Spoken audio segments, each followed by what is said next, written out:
Previously on the Rod Pedersen Show.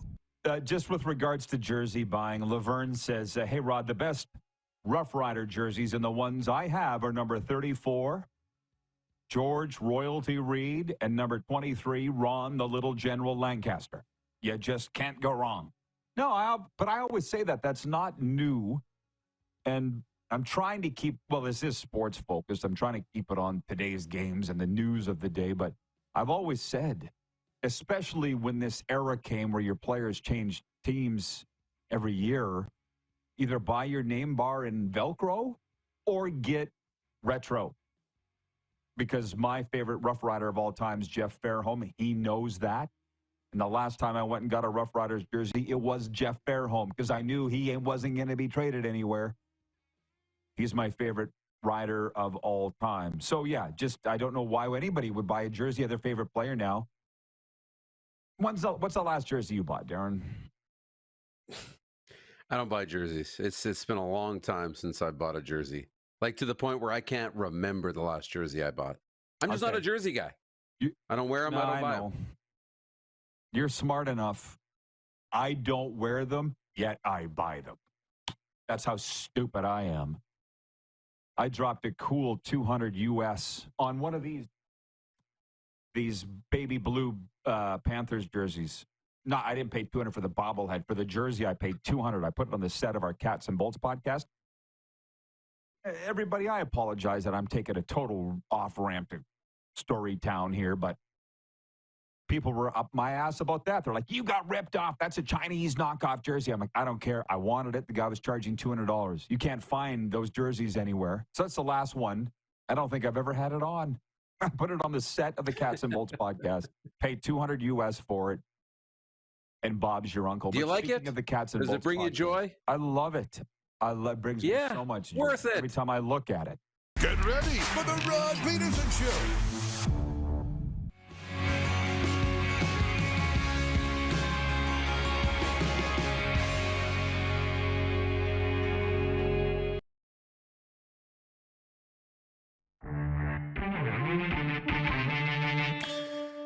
I'm in a bit of a coffee conundrum, everybody. And Darren's a coffee aficionado.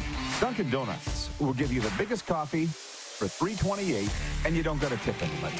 But then you go to Brooklyn Water Bagel, where it's refillable, but I don't really sit in one place long enough to sit and refill all the coffees. It's like $3.40, but then there's the tip prompt. And if you don't tip them, you look like a jerk. This is the Rod Pedersen Show. Yes, it is. Hi, everybody. Welcome to a Football Friday. Surprise! Yeah. If you've come here for anything other than football, you might as well just get out now. What did Eddie Murphy say? We got the Jim Barker coming up from the CFL on TSN. We've got my good friend Matt Dubuc, famed football coach here in Florida, going to be joining me in studio here in hour two. And Sportsnet's Arash Madani, he's got some news he wants to drop. No Moose, he's flying to the Hardy Cup, the 87th Hardy Cup in Saskatchewan. He's going to be broadcasting it on Saturday, Rams and Huskies. So we're bringing in the heavy hitter.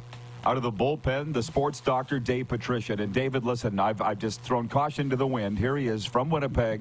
I'm wearing this because it's a lot more fun for you and me. It's a lot more fun for you and me on weekends like this to get together and kibitz about our teams, Riders, Bombers in the West Final tomorrow. It's going to be fantastic, huh? I would be surprised if you were wearing a Blue Bomber shirt today because given your persuasion and your affinity and all things Saskatchewan, and that's why I wear my W proudly, and that's what makes this show great, the rivalry that we can generate. I actually have a Bomber jersey. I actually have one. Wasn't digging it out today. But before we go, okay, I said the guests, can you hit the quick six show horn, please, Director Tuna, to get that out of the way. And, Dave, we are going to bring up the NHL's number one team, the Winnipeg Jets. But we have breaking news on this Football Friday. It comes from the Canadian Football League. Today, at a news conference in Calgary, the CFL and the Stampeders announced that McMahon Stadium in Calgary will host the 113th Grey Cup at McMahon Stadium on Sunday, November 15th, 2026. Commissioner Randy Ambrosie said, quote, "We're beyond thrilled to bring the Grey Cup back to Calgary in 2026. So we're in Vancouver this year, Winnipeg next year, right? And then Calgary 2 years from now. You have an interesting take on the news. It's a Football Friday. Let's do it. You have a take. Say it, Dave. Well, first of all, my professional take would be, why not give it to Edmonton, who has the new ownership group that could maybe generate some additional interest in the Elks and the team and bring back the love to the CFL that Edmonton seems to have lost behind.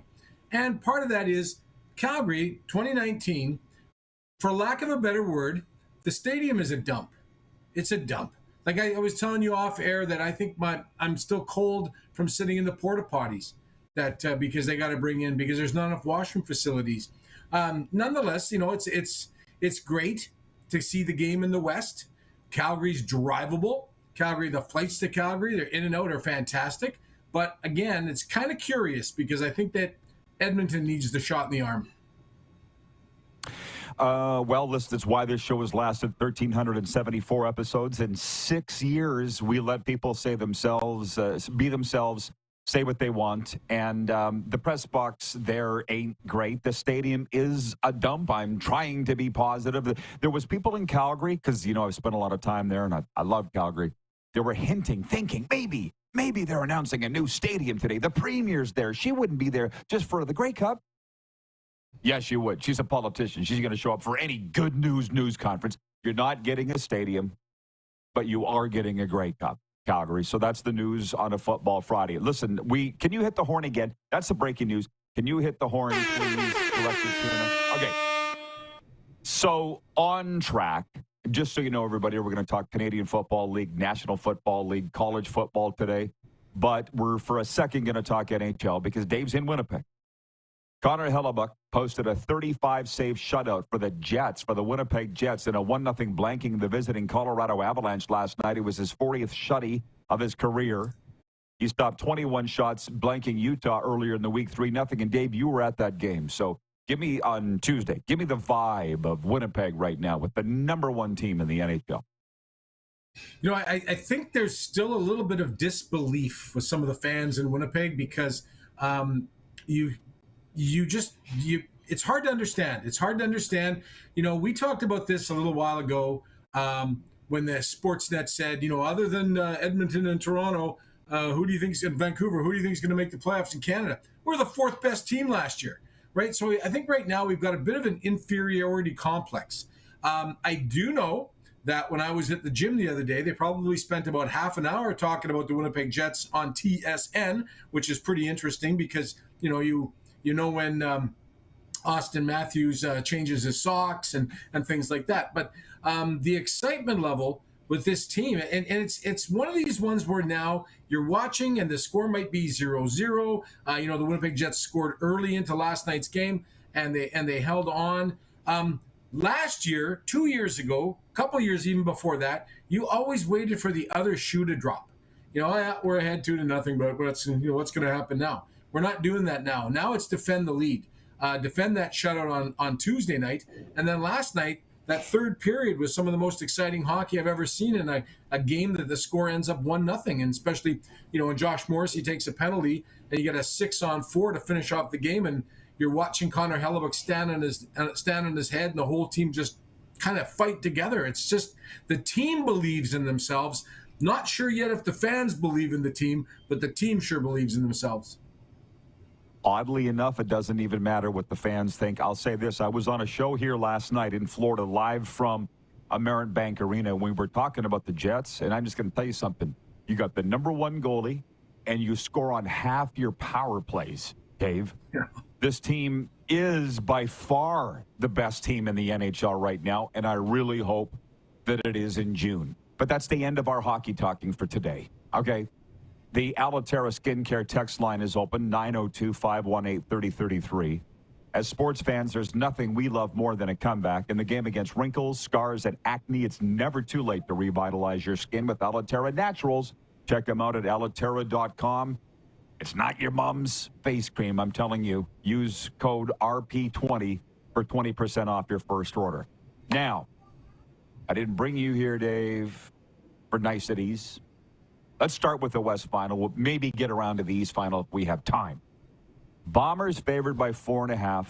And it's a deliciously sexy matchup, man. You and I have been around this mulberry bush many times for Riders-Bombers playoffs. this is one of the best matchups, dude, we've ever seen between these two in the playoffs. What do you think? Yeah, 100%. I'm actually very happy that the Saskatchewan Roughriders were able to beat the BC Lions, because if you were going to go into the matchup tomorrow with the BC Lions facing the Winnipeg Blue Bombers, the Grey Cup becomes so close you could taste it, and it's in their own building. So that would have been just that extra advantage. The Saskatchewan Roughriders manhandled the BC Lions for most of that game last Saturday. They're a tough team. They've had the ups and downs, but they seem to have really now kind of gelled and figured this out. The Winnipeg Blue Bombers defeated the Saskatchewan Roughriders twice, 2 out of 3 times in the regular season, but one would say that the Saskatchewan Roughriders own the second half in those last 2 games, especially particularly the last one, where Winnipeg kind of almost let that slip out, and then watch the even in the one on Labor Day, watch the Saskatchewan Roughriders kind of manhandle us in the second half. So, this is an exciting matchup. 2 great teams. I did not realize until last week that Trevor Harris is the most winningest quarterback in the history of the world, or something like that they kept talking about. That was the storyline last week on television. But nobody should be denying Zach Collaros getting to the Grey Cup.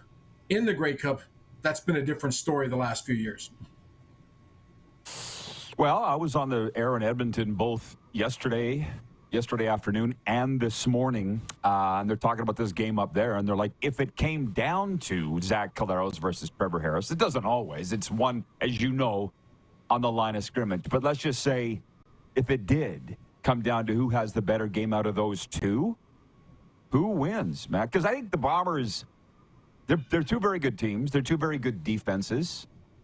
Who wants it more, by the way? Who wants it more? Bombers trying to get to their 5th Grey Cup. Sass trying to climb the hill. Forget about all the numbers.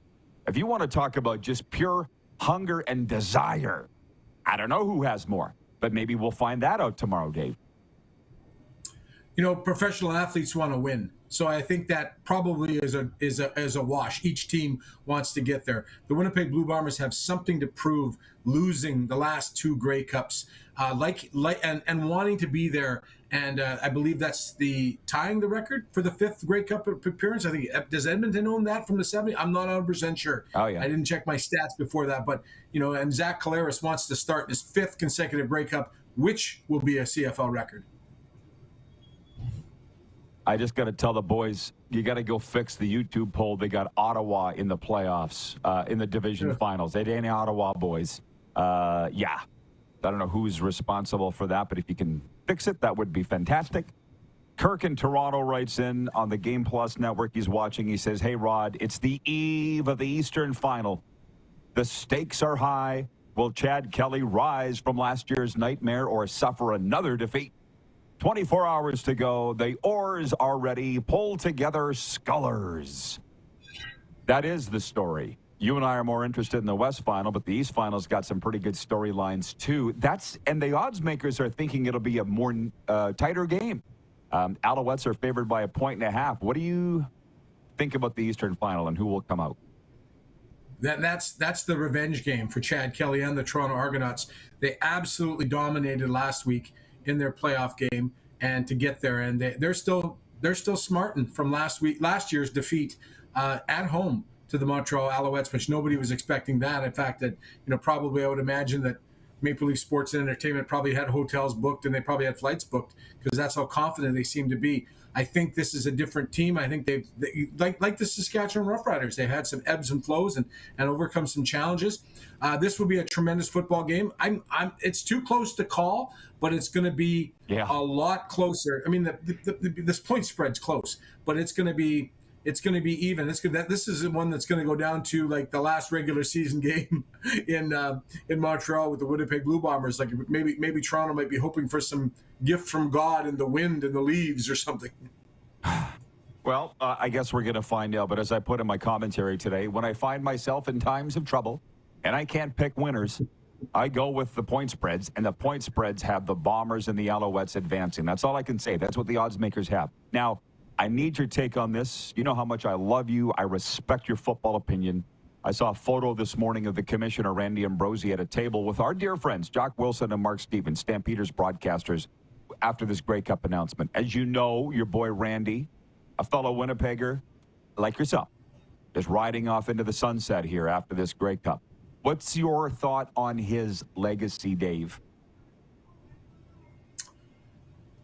It's almost like Randy Ambrosie was a placekeeper. Like there's really, you could talk about some international television deals and this international player things like that, but did he really move the needle on growing the game? Now we've seen some good ownership changes in British Columbia. We've seen him steady the ship in Montreal. Edmonton was always going to be able to work it out on its own. I truly believe. So if you judge those factors about maybe righting the ship in those cities, he's done a good job. But I don't know, like this is the toughest professional sports league in the world. We don't have National Football League money. We don't have National Hockey League money, Basketball Association money. We have nothing like that. This is a team that's gate driven, that really is very dependent on its television partner. When they're like, we do know that television plays a part in scheduling, and they have those flex games in the National Football League. But man, they're really a vocal partner with the Canadian Football League. So it hasn't. We're not going to say good riddance to him. You've done terrible, but what are we looking for in the new one? What are we trying to grow? We're trying to grow sponsorship. We're going to try to grow money coming in. But when you always do that, when people say, "Oh, we got to get some more money coming in. We got to get sponsorship. We got to figure out this TV deal." Who does it really cost? It costs us, the fans, a lot. So we're going to find out. We'll see what we can do. There's no magic bullet. There's no magic wand with the Canadian Football League. This is a league that has to always control its costs. It always has to, lack of a better term, be carnival barker to get people into the stands. You always have to have the right television times for there, and sometimes you get goofy ones. We've righted the ship on a few of those things, and Saturday playoff games and stuff. But what are we going to do? We have to figure this out. They have to get all the owners to agree on a commissioner and a direction. And I'm not sure that at Randy Ambrosie got everybody on that same page. In my columns, which I appreciate you share, that I've written, I said his legacy is murky. I even think he would tell you that. What do you plank your flag on for Randy Ambrosie's legacy? Maybe, it's too late now. The best isn't yet to come, So we'll see where this goes. But all those things you've said, they at one time had the same money as the NHL. At one time they had the same money as the NFL. And the fact that they don't anymore, it's not his fault. But it ticks me off that guys like David Braley, I said it, and maybe even Bob Young and these owners that have held the league back, and the commissioner always pays. It is what it is. David, thanks for jumping on, bro. Enjoy the game, and I hope to see you at Grey Cup. We'll get you'll get the stock picture and the plan the parade text after the game. How about that? I can't wait. Thank you, buddy. The great David Pedersen joining us, the Sports Doctor. Give him a follow on social media at The Sports Doctor on Twitter. Jim Barker coming in next from the CFL on TSN, and just giving you a roadmap. It's CFL heavy in hour 1. And in hour 2, when Matt Dubuc joins us here in our South Florida studio, it will be CFL, but also NFL and college. The coach of the Cardinal Gibbons High School Chiefs, 3-time Florida State champions. We'll be right back here on Game Plus Television, WQEE Radio, streaming live on YouTube and Facebook, and in podcast form at Apple Podcasts and Spotify.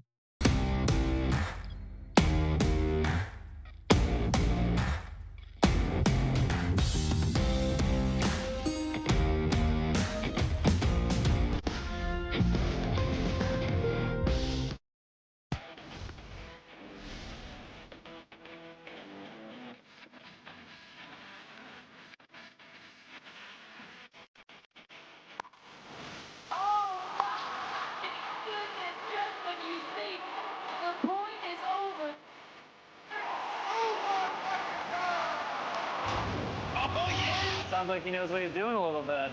As long as you're entertained. Aren't you entertained? all capable of doing more.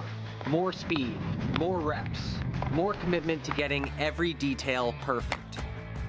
And that's why it's important we never miss a donation appointment. Blood and plasma donors are needed every day in Canada to support thousands of patients that rely on Canada's lifeline. We're asking you to join the Hockey Gives Blood Partners for Life team. Join today by downloading the Give Blood app or book online at blood.ca/HGB.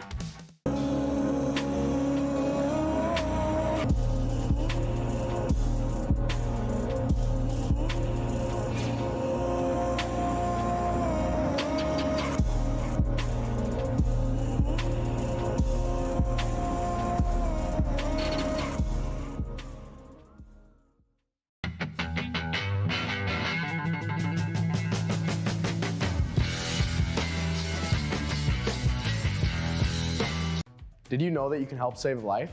And you can start right now. Stem cells from male donors increase chances of positive outcomes for patients, yet they only make up 40% of our registry. Today, there are hundreds of people in Canada searching for their life-saving match. You can be a patient's best hope. Be a hero by registering with Canadian Blood Services Stem Cell Registry now.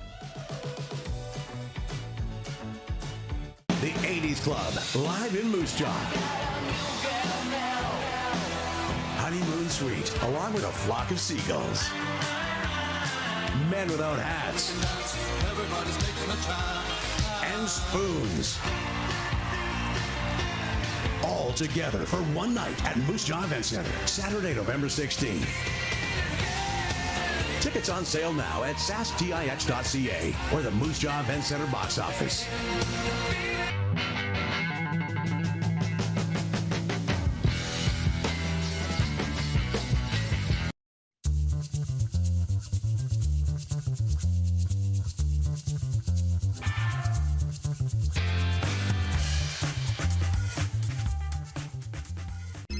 Text 902-518-3033. 902-518-3033. Pick up your phone and text RP, that's Rod Pedersen. Text 902-518-3033. Here's how your business can be a part of Canada's fastest growing sports talk show.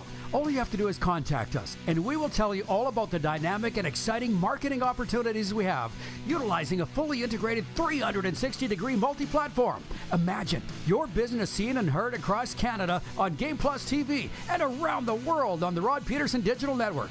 You will use one of the most overused expressions in sports. You gotta be kidding me. Get your business involved. Contact the Rod Pedersen Show today.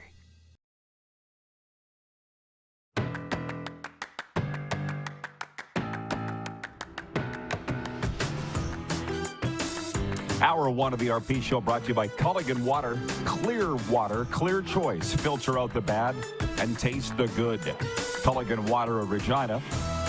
Visit their website, culliganregina.com. Those beautiful Rider fans are on pins and needles awaiting Jim Barker's analysis of the CFL Western Final. The five-time Grey Cup champion joins us on the program on a Football Friday. Hey, Jim. Are you at home today? Have you switched rooms, or are you on the road? I feel like you're on the road. I'm on the road. I'm in Montreal for the Eastern Final. First year, last year I got to go to the Western Final and enjoy that. But no, I'm here in Montreal getting ready for tomorrow's classic, as there'll be a classic in Winnipeg also. So, no doubt. When Saskatchewan and Winnipeg play, I remember that last playoff game they had there in the snow, and I mean it was the goalpost game when Cody hit the goalpost with the last throw. So I mean it was that was a classic. It was just one of that they still talk about. So no, it's going to be a great weekend of football. Both games, like you said, have phenomenal storylines. Picking winners is not as easy, but again, I think that both games have things you can take and evaluate and say, yeah, this is why I would take this team. Well, I'm glad you said that, because last week you seemed pretty confident in your picks that Toronto and Sask were going to win the semifinals, and I wonder how confident you are in these games this weekend. What are the matchups in your mind? Well, again, it's like I said last week. Physicality is what it comes down to, and Saskatchewan beat the hell out of the BC Lions. I think they're in meetings now and things trying to figure out how do we get that in our organization, because Saskatchewan physically took it to them from lining up with both Armstead and Ouellette in the same backfield at times. Just the whole mentality of that. It just sets a tone. And their defense, the Saskatchewan defense, again, to me, is one of the hardest hitting secondaries. They come up and knock you silly. When you do that, that's a good thing. I mean, Winnipeg is a physical team and has gotten there because of their ability to get leads on making big plays. They make big plays with Lawler, and in the past they've had Schoen. I think they have Lawler and then Dembski to a point, but they get a lead and then they pound Oliveira at you. And when he has a lead and he gets going, that is difficult for any defense in the CFL to stop. So, I think the key for Saskatchewan, Trevor and Zach are totally different kinds of quarterbacks. I had them both. In fact, we used to, in those days, we had a second and a third, and they were second and third, and we never even declared who was second and third, because Scott always felt like if we were behind in the game, we were going to go to Zach, and if we were ahead in the game, we were going to go to Trevor. And the thought process being that, Trevor's going to take care of the football. He's not going to make crazy throws at times, but Zach is going to make big plays. That's just what Zach does. So I think the key to that game, to the West Final, is the ability of the Riders to stop the big plays, force Winnipeg early to drive the ball down the field consistently. And I don't think Zach has had his best year. So that's the first thing, is don't give up big. If they give up big plays, it could be a tough go for Saskatchewan. I don't see a blowout either way, but I just think it's going to be tougher for them coming from behind if they give up some big. That game's so intriguing. And again, if Saskatchewan gets ahead, now they're going to see a dose of Armstead and Ouellette that we just saw tastes of it, glimmers of it. But that is a tough combination. And, Winnipeg is their linebackers are not, they don't have Big Hill. I'll put it that way. They don't have Big Hill there anymore. So they lose that dominating piece inside that for years has been the thing that stops those Ouellette, although there aren't many Ouellette combinations in the league. So again, I like the Riders' chances a lot tomorrow. I think that Trevor is doing a great job protecting the football. Again, will they make enough big plays to stay on the field? They've got to stay on the field. They can't allow Winnipeg down. Now, you want to go to the East? In 1 second, I do. But, we sit and talk about all quarterbacks all the time, and I hear it here in America all the time, too, and for good reason. But we all know defense wins games. I just called up the Bombers, the league stats. Winnipeg's the only team in the league that allowed sub 400 points this year, and it wasn't even close. 366 points against Saskatchewan, next 434. That's just points. Ground yards, passing yards, whatever, they're tops. Will this not come down to defense? And why the hell are we talking about quarterback? Quarterbacks lose you games as well as win you games. Now, both of these quarterbacks have won in the playoffs. Trevor, I don't believe he's taken a team to win a Grey Cup, where Zach has won 2 Grey Cups. So, again, and that is kind of the litmus test.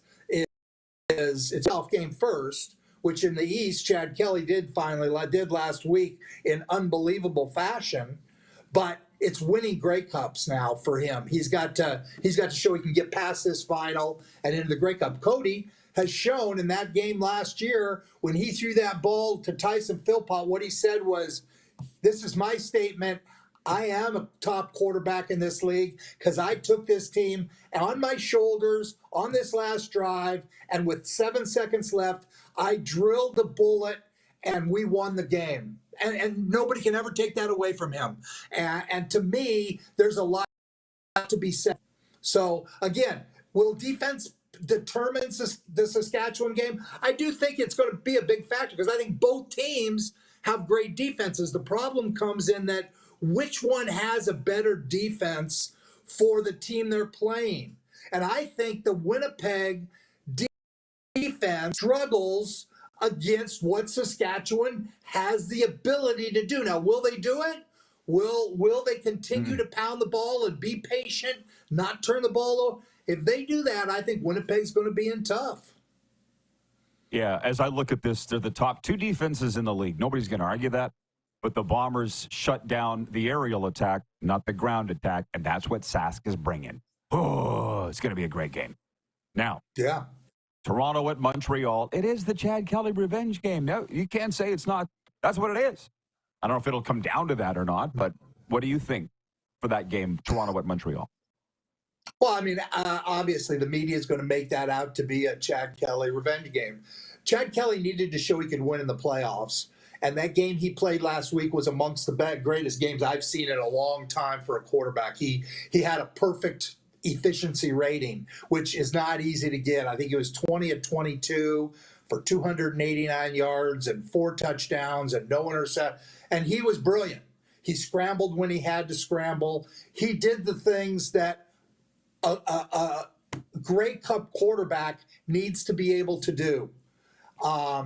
With that being said, we talked about Cody. He did it last year. Here's the difference, I think, in these two teams right now. Last year, Montreal came into that game on a 7 or 8 game winning streak when they came in to play that final. They were playing by far the best football. No, they didn't think they could lose. When they picked up Sean Lemon and Darnell Sankey midseason, they didn't think they could lose, and they didn't. They went all the way through, and they won the whole thing. This year, they're coming in, their last 8 games are 2-5-1. Okay, so now you can say, yeah, they clinched it, which they did. And that's not an easy thing to do. It's not an easy thing to get yourself ready for. They're doing this year what Toronto went through last year, which was Toronto kept winning games, but they didn't play meaningful games. And it is so hard to turn that, I'm going to call it the meaningful button. And when you have Dubuc on, he'll know exactly what I'm talking about. There's a button that coaches push and that players push when the game is on the line. You know, you're playing in a big game. The whole game is important. But there's going to come down to about 7-8 plays that you better push that button and play your very best. And I think that when you look at the Montreal team this year they come in minus Sean Lemon, minus Mustafa Johnson, maybe the best interior defensive lineman, and 2-5-1 in their last 8 games. Now, again, they didn't need to win them. They deserve the right to be hosting this game. But now you've got Toronto in their last 2 games. Now, their defense has played badly in the fourth quarters. I mean, they were up by 25 or 30 on Ottawa, and Ottawa came back, and they got 2 onside kicks, and they made it a lot closer than it should have ever been. And I think kind of in the playoff game, I mean, they had a big lead, and Ottawa came back. The big thing here in this game is Toronto's defense gives up more big plays than any in the league, and Montreal's offense gets more big plays than anybody in the league. So when you put those two together, will Montreal get big plays on Toronto? And if they do, because I don't think they can control the ball. I mean, they're going to throw a ton of screen passes. I think Toronto's secondary, whilst is killer in terms of tackling and physicality, I think Toronto's is lacking in that area. So they're going to have to play above what they've played to stop all these little screen passes and things like that Jason Moss is going to throw at them. They don't have, Walter Fletcher's their running back. They're not going to pound the ball, but their running game is on the perimeter where they get the ball out in the flats and they block up the DBs and make the DBs get off of blocks and make tackles. And if Toronto can't do that, it's going to be a long day for them. I think Toronto has the ability to control the football. So if they get some big plays like they've gotten lately, I mean, I think Chad Kelly threw 3 or 4 30-plus yard plays, 4 scores. If they can do that, they can then control the football because I believe they can run the ball with Mustafa Johnson out.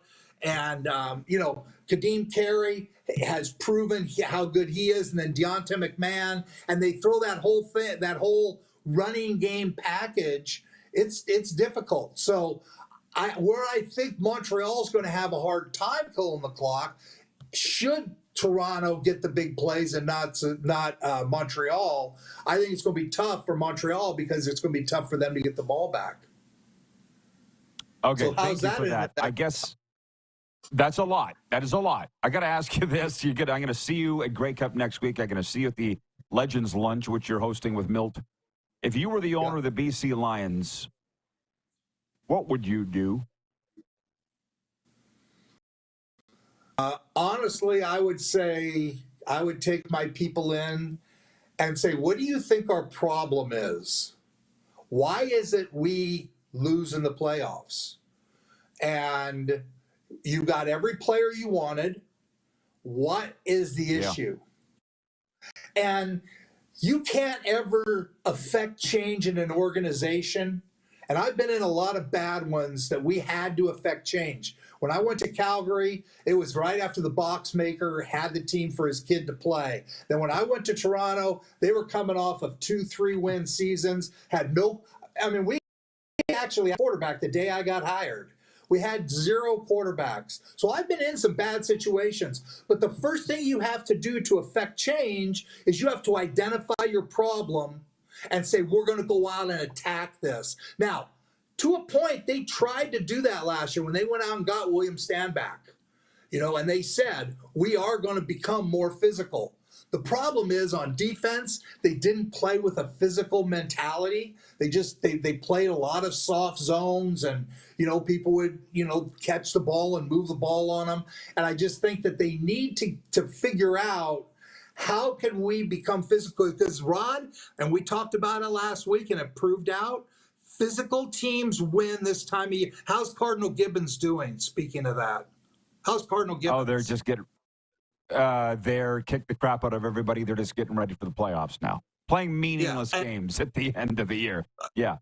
But the bottom line is the one thing I know Matt Dubuc, he's a Texas Tech guy. I know what he does. He preaches physicality, and they beat the hell out of teams. This time of the season, when you can do that, you're going to win. And if you can't do that, you're not going to win. And that bothers me a bit about Montreal because Montreal's game is on the perimeter, block up the DBs, force them to have to tackle. Now, they're in a good matchup because I think Toronto's weak there. But they're not that physical, beat you up type of team. They're just not that without Stanback this year. Last year they had Stanback. This year they don't. And they haven't been that team. So again, I think it comes down to that. So if I'm the BC Lions, I say have them identify the problem. If they don't identify it as we need to be more fit, we need to physically match up better. If they don't say that, then good luck to them. But because that's their problem. Yeah, this has been a big, big, big fail. Well, you're going to knock it out of the park at the Legends Luncheon because it's a 4-hour program. They allot a lot of time for that hot stove, and I'll be in the crowd, Jim. I can't wait. Okay, thanks for the time. Is that on Friday?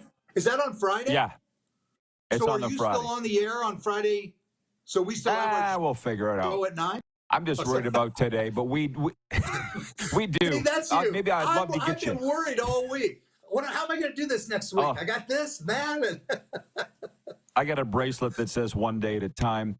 We're doing the show from the Convention Center, Pan Continental Convention Center. You've been. We'll set it up next week. Let's just enjoy this weekend. Perfect. Thanks, Coach. Sounds good. All right. All right, Rod. All right. Enjoy the games. Matt, thank you. You too. Matt Dubuc coming in next hour. We got a sports update and viewer takeover the rest of the way this hour. We're live on Game Plus TV, WQEE Radio, streaming live on YouTube, and, of course, Apple Podcast and Spotify.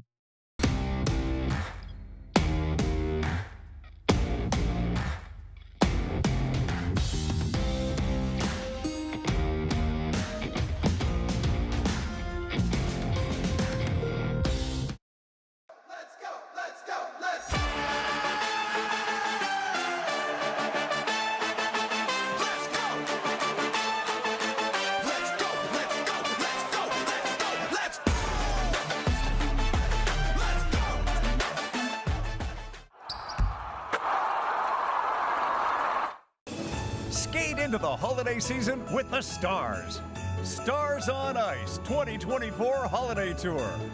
With figure skating icon Elvis Stoico, Olympic medalist Caitlin Osmond, Caitlin Weaver and Andrew Poge, Keegan Messing, Satoko Miyahara, and more. Stars on Ice. Coming to Moose Jaw Event Center December 20th. Unwrap your tickets at starsonice.ca.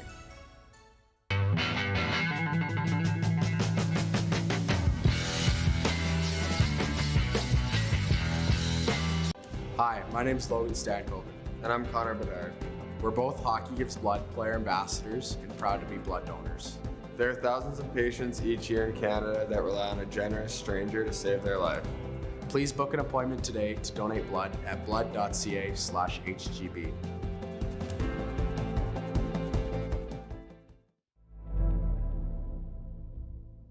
Welcome to the Create Space at IKS Media. Meetings, podcasts, studio. Whether you're here to collaborate or educate, our versatile meeting places, workspaces, and studios await. Your next big idea starts here. Make our space your space. The Create Space at IKS.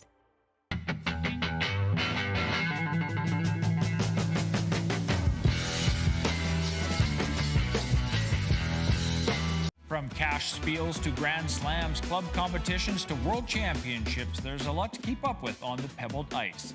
Stay up to date with the Hardline Curling Show, your weekly source for everything curling, with the latest event results, breaking news, interviews with players, executives, and insiders, plus behind-the-scenes access you won't get anywhere else. Follow us on Facebook, X, Instagram, and subscribe to our YouTube. Make sure you don't miss a thing.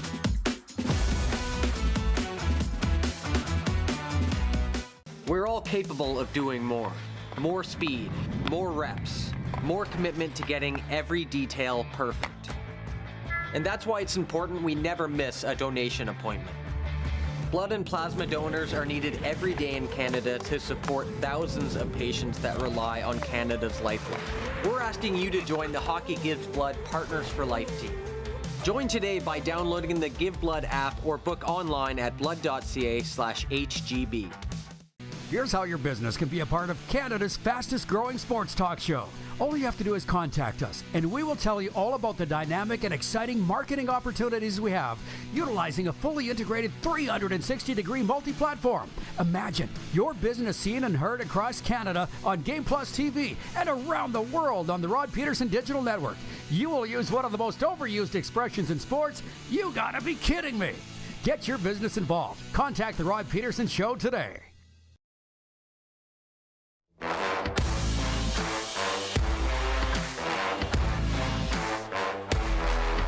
RP Show continues on this Football Friday. Folks, the poll question is brought to you by EMJ Marketing. Transform your audience with powerful presentations from EMJ Marketing's elite speakers. Check out their website for more information, emjmarketing.com. And yes, it's a Football Friday. Yes, I'm that guy. So not that there's anything to be ashamed of. The poll question is, who wins this weekend's CFL Division Finals? And do you want to know who's leading? We'll just go with the Twitter poll for now, Clark. 34% of you saying it'll be Montreal, Saskatchewan winning Saturday's games. How about 32% saying 32% saying Toronto, Saskatchewan. So did you hear that? 34% say Alouettes, Riders. 32% say Toronto, Sat. And then 18% picks the home teams, Montreal and Winnipeg. And finishing fourth in the poll, 16% saying Toronto, Winnipeg. So you got 24 hours to vote on the poll. Ain't this fun? Nobody really knows. That's why we got to tune in. And for me, it'll be tomorrow on CFL Plus. It is a Football Friday, and I do love those. John Ohm says Coach Barker is the best. In your face comment. I don't know exactly what he was talking about or what John's saying, but sounds good. Marcel writes in. He says, I love watching the coach on the show. Yeah, he's good, isn't he? Where is the one from Kevin the Medium? Ba, ba, ba, ba, ba. He's my guy. Kevin the Medium writes, and he says, I'm driving today, but what the hell? How does a stadium like McMahon get the Grey Cup? Worst freaking stadium in all of pro football. Okay, back to driving. Appreciate you chiming in on that, Kev. Here's the breaking news on this Friday. The Canadian Football League announced that the Calgary Stampeders will host the 113th Grey Cup at McMahon Stadium on Sunday, November 15th, 2026. CFL Commissioner Randy Ambrosi saying in a statement, we're beyond thrilled to bring the Grey Cup back to Calgary. And, of course, we're most excited for Canadian football fans everywhere. Whether you're from the East Coast and you've never experienced the Grey Cup, or you're Calgarian and this will be your 50th, we can't wait for you to see what's in store. We were blown away by the Stampeders' bid, and we look forward to seeing their incredible vision transformed into reality. A lot of people are upset that it's not going to Edmonton. The sports doctor was with us earlier this hour saying would have been a nice financial punch in the arm to the new owner in Edmonton to get some cash infused by the Grey Cup, but whatever. I mean, there's always that little hint of the people in Calgary thinking that maybe today's announcement was going to be a new stadium, and it's not going to happen. It's very similar to my home and native land, Saskatchewan, where there's just that hint of, could we get an NHL team? It's a no. It's a no. For different reasons. Calgary, went to college there, spent a lot of time there, love it.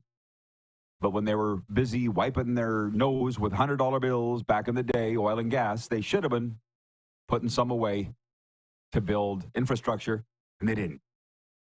And now here they are. And now they're getting a hockey arena. And I know it's frustrating for the Stampeders people that the Flames are number one by far, but that's the way that it is. And I will say this. I'm 51. I don't mind saying there will be no new stadium in Calgary in my lifetime. No football stadium. There won't. And I don't plan to die anytime soon, just so you know. It's unfortunate, but it is what it is. And that's why I think the CFL has said, we're somewhat limited by our facilities. And what the hey? Calgary could use the shot in the arm. I don't have a problem with going there. I don't have a problem with the stadium. You know what? I'm not like Sports Doctor was saying earlier. I wasn't one of the guys freezing my ass off in the porta potty like the fans. At least in the press box, there's only one can. Well, maybe two. But at least it's warm. So I guess it comes down to this. Buy your ticket or don't. Calgary's getting the Grey Cup in 2026. A sports update on this Friday. The Toronto Maple Leafs welcome an Original Six rival tonight as the Detroit Red Wings pay a visit to Scotiabank Arena. Ooh. Original Six is always exciting, these matchups, aren't they? Leafs captain Austin Matthews is dealing with an upper body injury that kept him out of Toronto's 4-0 victory over the Boston Bruins on Tuesday. It's one of 4 games on the ice tonight. Paying very small attention, just got an eye on this. Soccer playoffs. The Vancouver Whitecaps look to finish a major upset when they head to California to take on the Los Angeles FC in MLS playoff action tonight. The Whitecaps tied the best-of-3 first-round series with a heavily favored LA team at 1 win each with a 3-0 victory at home on Sunday. LA won the opener 3-2 at BMO Stadium. 2 of the hottest teams to start the NBA season meet tonight in Cleveland as the Cavaliers host the Golden State Warriors. Cleveland is the last unbeaten team at 9-0, obviously first place in the Eastern Conference. Warriors are in a three-way tie atop the West at 7-1. And I'll say this again. You've heard it enough, but I'm going to say it again. It's my show.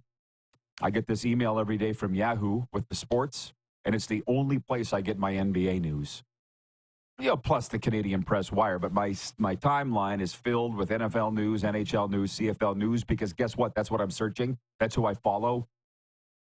I do follow these NBA accounts, but it doesn't show up on my timeline. I don't know why, and I like NBA stuff. I don't know anything about basketball. Don't need to know anything about it to be a fan of. Sports Update brought to you by Landmark Cinemas. In Landmark Cinemas now, the movie Here, from the reunited director, writer, and stars of Forrest Gump. Here is an original film about multiple families in a special place they inhabit. Tom Hanks and Robin Wright star in a tale of love, loss, laughter, and life, all of which happened right here. By the way, I was looking up Landmark Cinema's website. Did Joker Folie à Deux tank to the point that it's not in theaters anymore? Because I couldn't find it at Landmark. We'll be right back with a full-on viewer takeover, and then an hour or two, Coach Dubuc will be with us right here in our Florida studio. We are live on Game Plus TV. WQEE Radio, live today on YouTube and Facebook, and in podcast form, Apple Podcast and Spotify.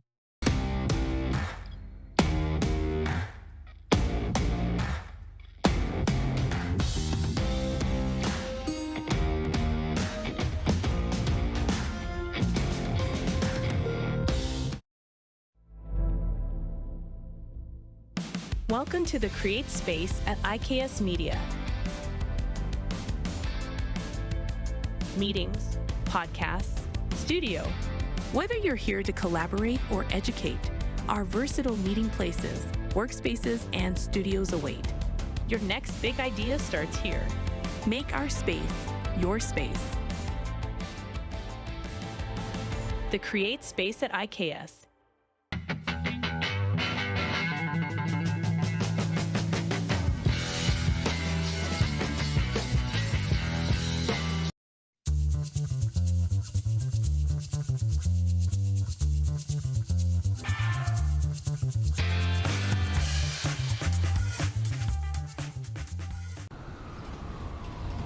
I'm Bridget Lacquette.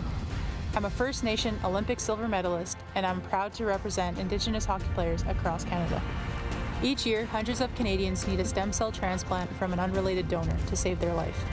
Anyone can have a hard time finding a stem cell match, but for Indigenous peoples, it can be even more difficult because just over 1% of prospective donors on Canada's stem cell registry are of Indigenous backgrounds. Be a hero. Join me in Hockey Gives Blood in helping to make a life-saving difference to those in need. Register today at blood.ca/beahero.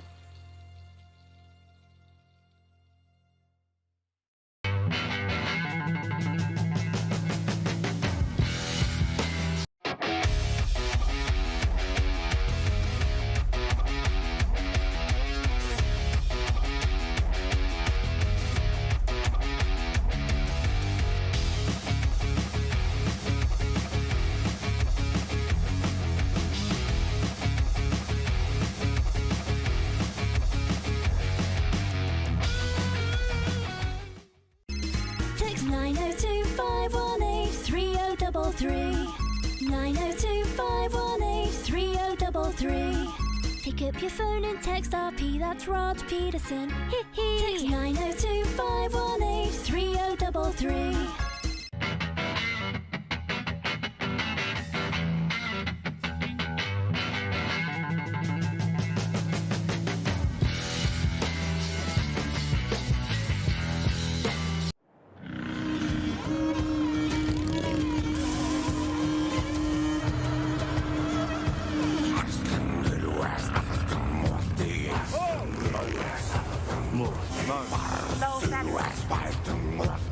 Mo.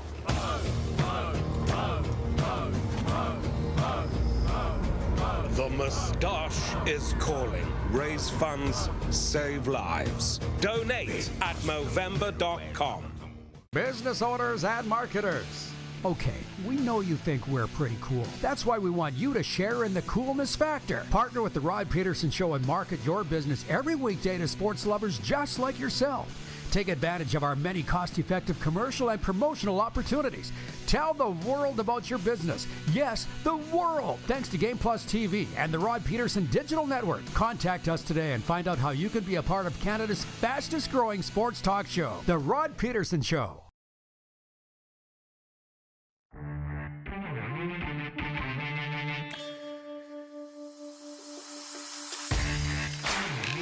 (902-518-3033) is the number to reach us here on the Alaterra Skincare text line. Studio. How about that? How about that? I do love when they drop breaking news on Fridays, like, or, any news of any league just before our show. I don't really care for when they do it during the show, but breaking news from the CFL. And as Tuna Turner, our director, said today, very CFL-looking set today with the lid that I got from the league, the football that I got from the league. I love the league. News today, the 113th Grey Cup will be played in Calgary in 2026. Pat is watching in Saskatoon. He says it's probably safer to play the Grey Cup in Calgary in the parking lot than in that stadium. Colin in Ottawa writes in, he says, can you tell us how Bob Young and the late David Braley kept the league from growing? They saved the league and 3 of the franchises. Colin, we don't have time for remedial CFL history 101. Let's just say the league has not grown a smidge in the last 20 years. It hasn't. Look it up. And who are 2 of the central figures? I'm just doing simple math. The league has not exactly been on the cutting edge. I was on the radio in Edmonton today, and we talked about the MOP debate and Bo Levi and the host Kevin Carius.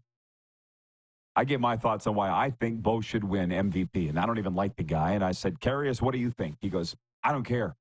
This league's watched everything. They've mishandled everything, and I'm not really that into it. I'm like, well, why'd you bring me on? Was the first thing I thought. But 2, can't also blame you. So, Colin, I'm sorry we're going to have to agree to disagree. If maybe those guys are visionary leaders, but you don't see this at the cutting edge of technology.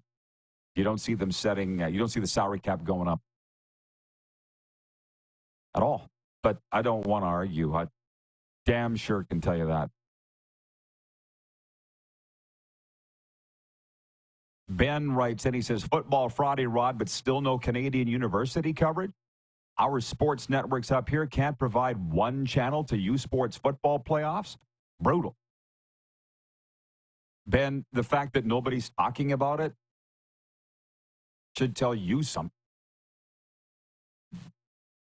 Their interest isn't really there on the grand scale. Here's Dubuc texting me. Hang on. I'm on air for 1 more minute. It's a supply and demand thing, Ben. I'm sorry.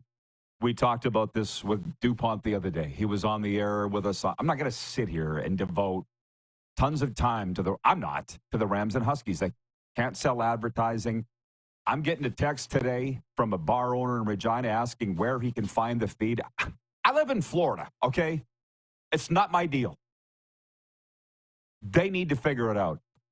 Please stop coming to me. Jeff, the Stamps fans, I missed out on something, and it seems very entertaining. Jeff, the Stamps fan, says it was good enough for Keith Urban. Oh, McMahon Stadium.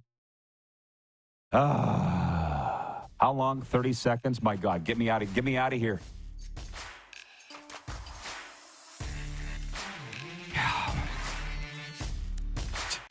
We'll switch gears after this break. I'm out for a bit.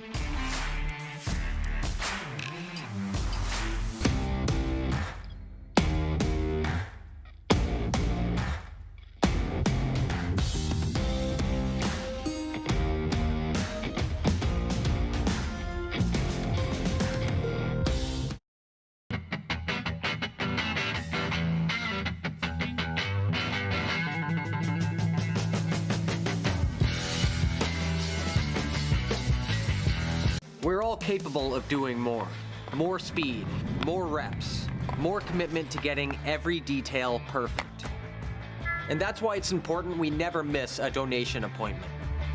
Blood and plasma donors are needed every day in Canada to support thousands of patients that rely on Canada's lifeline. We're asking you to join the Hockey Gives Blood Partners for Life team. Join today by downloading the Give Blood app or book online at blood.ca/HGB. Welcome to the Create Space at IKS Media. Meetings, podcasts, studio. Whether you're here to collaborate or educate, our versatile meeting places, workspaces, and studios await. Your next big idea starts here. Make our space your space. The Create Space at IKS.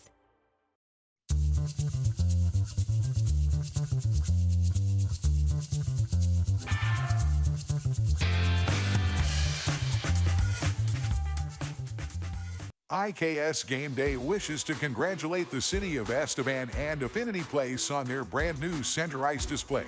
This state-of-the-art score clock features 5 LED faces with full motion graphics, scoring integration, and our new Halo mounting system.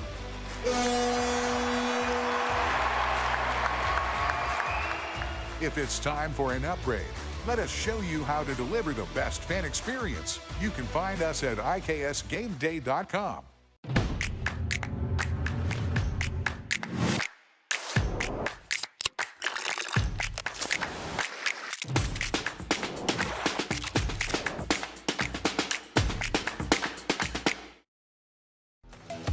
The live sports experience is changing. Teams and facilities are under pressure to provide online and in-venue entertainment. IKS Live has the right team to deliver.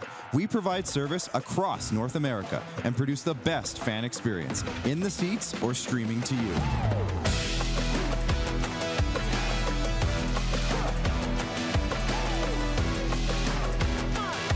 IKS Live continues to bring you the best seat in the house.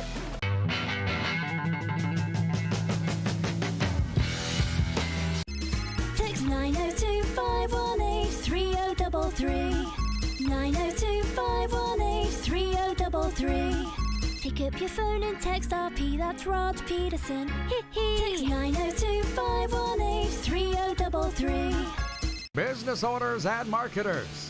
Okay, we know you think we're pretty cool. That's why we want you to share in the coolness factor. Partner with the Rod Pedersen Show and market your business every weekday to sports lovers just like yourself. Take advantage of our many cost-effective commercial and promotional opportunities.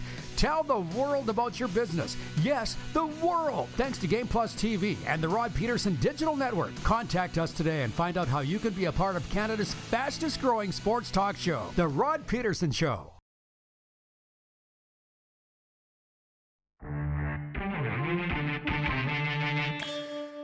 I'm in a bit of a coffee conundrum, everybody. And Darren's a coffee aficionado. Dunkin' Donuts will give you the biggest coffee for $3.28, and you don't got to tip anybody. But then you go to Brooklyn Water Bagel, where it's refillable, but I don't really sit in one place long enough to sit and refill all the coffees. It's like $3.40, but then there's the tip prompt. And if you don't tip them, you look like a jerk. This is the Rod Pedersen Show. Hi, everybody. Welcome to hour 2 of your favorite daytime sports talk show. It's a Football Friday. It's our distinct honor to be joined in studio, ta-da, by Matt Dubuc, Cardinal Gibbons High School. You're not hearing the sound effects. You're not hearing the music. Just trust me, Matt. They're rolling. How you doing, Coach? Good. I'm doing good. Thanks for having me. You know, it's always a pleasure to be around you, and obviously I listen to the show a lot, and your guests are awesome. So it's just a pleasure for me and an honor for me to be here today. I appreciate that. And you've come bearing gifts. Let's get this right out of the way, if you don't mind. Tell the world about this thing. That's just something maybe for the studio that you can put up there. It's just a helmet that I know you love football, so I hope you enjoy it and hope the guests enjoy it. It's gonna get what should I say? Center stage. All right. Okay, everybody. I told Dubuc. Nobody says your name right here, right, in Florida? So listen, you call me whatever you want. I played at Texas Tech, so my name has been just put through so many different dialects and obviously pronunciations. What they call you in Lubbock? How'd they say it? I can't even get into that now. I don't want to embarrass myself or my family. That's all good. So I know, how did they pronounce Dubuc? I'm saying. Like I said, Rod, there's like a million ways. Okay. I got you. You don't want to answer it. Correct. I said to the crew, the viewers, the Rod Squad last hour, that it was going to be a lot of CFL in hour 1 and hour 2 NFL, college football. But we'll open with CFL in hour 2 because you and I have been going back and forth all year on the games and everything, and it's been a long ride, and now they're down to the Final Four.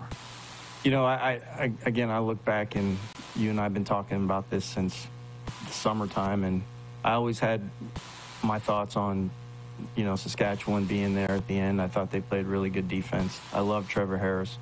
So that was always a team when they were struggling, and they got that one game where it was a tie, and I thought they got robbed on that one.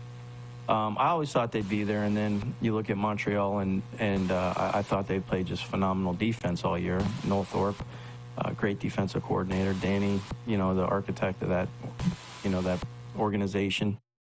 And then, you know, you have the Winnipegs that have been just there for the last 5, 6 years, 7 years under Mike O'Shea. So, you know, you get into those groups, and then you have the Vernon Adams was hot at the beginning of the year. Then they get O'Rourke, and you think that they're going to be the team. And so it's been fun. It's been a really good year, probably the best year of CFL football I can remember.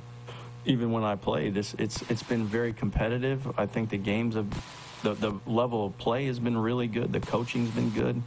So, I mean, it's been maybe a renaissance for the league, and it's time to add another team. It's time to expand. I mean, this is the time to do it. And the ownerships all seem to be strong.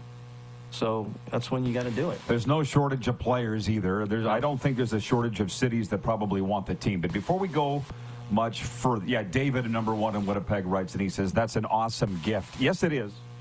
And let's just try to go somewhat in order here. When Matt and I get together, we tend to jump all over the table on things, all over the map. But Jim Barker just said, how's your team doing? Matt coaches Cardinal Gibbons High School 3 times, state champs, and you're getting ready for playoffs now. Yep.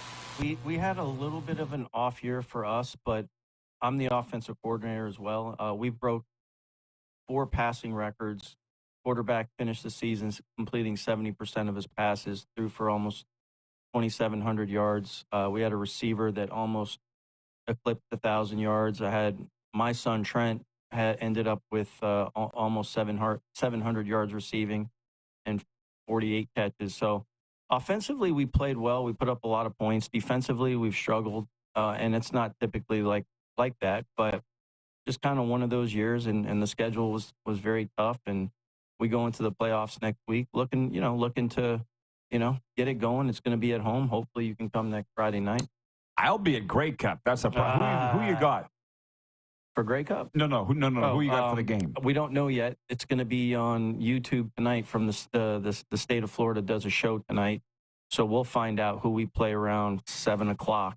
But it looks like Carroll City out of Miami as of right now, but that could change as of the rankings of last night and the games of last night. Yeah, so I'll be a Grey Cup, but then I'll be back next week as you roll to the state championship.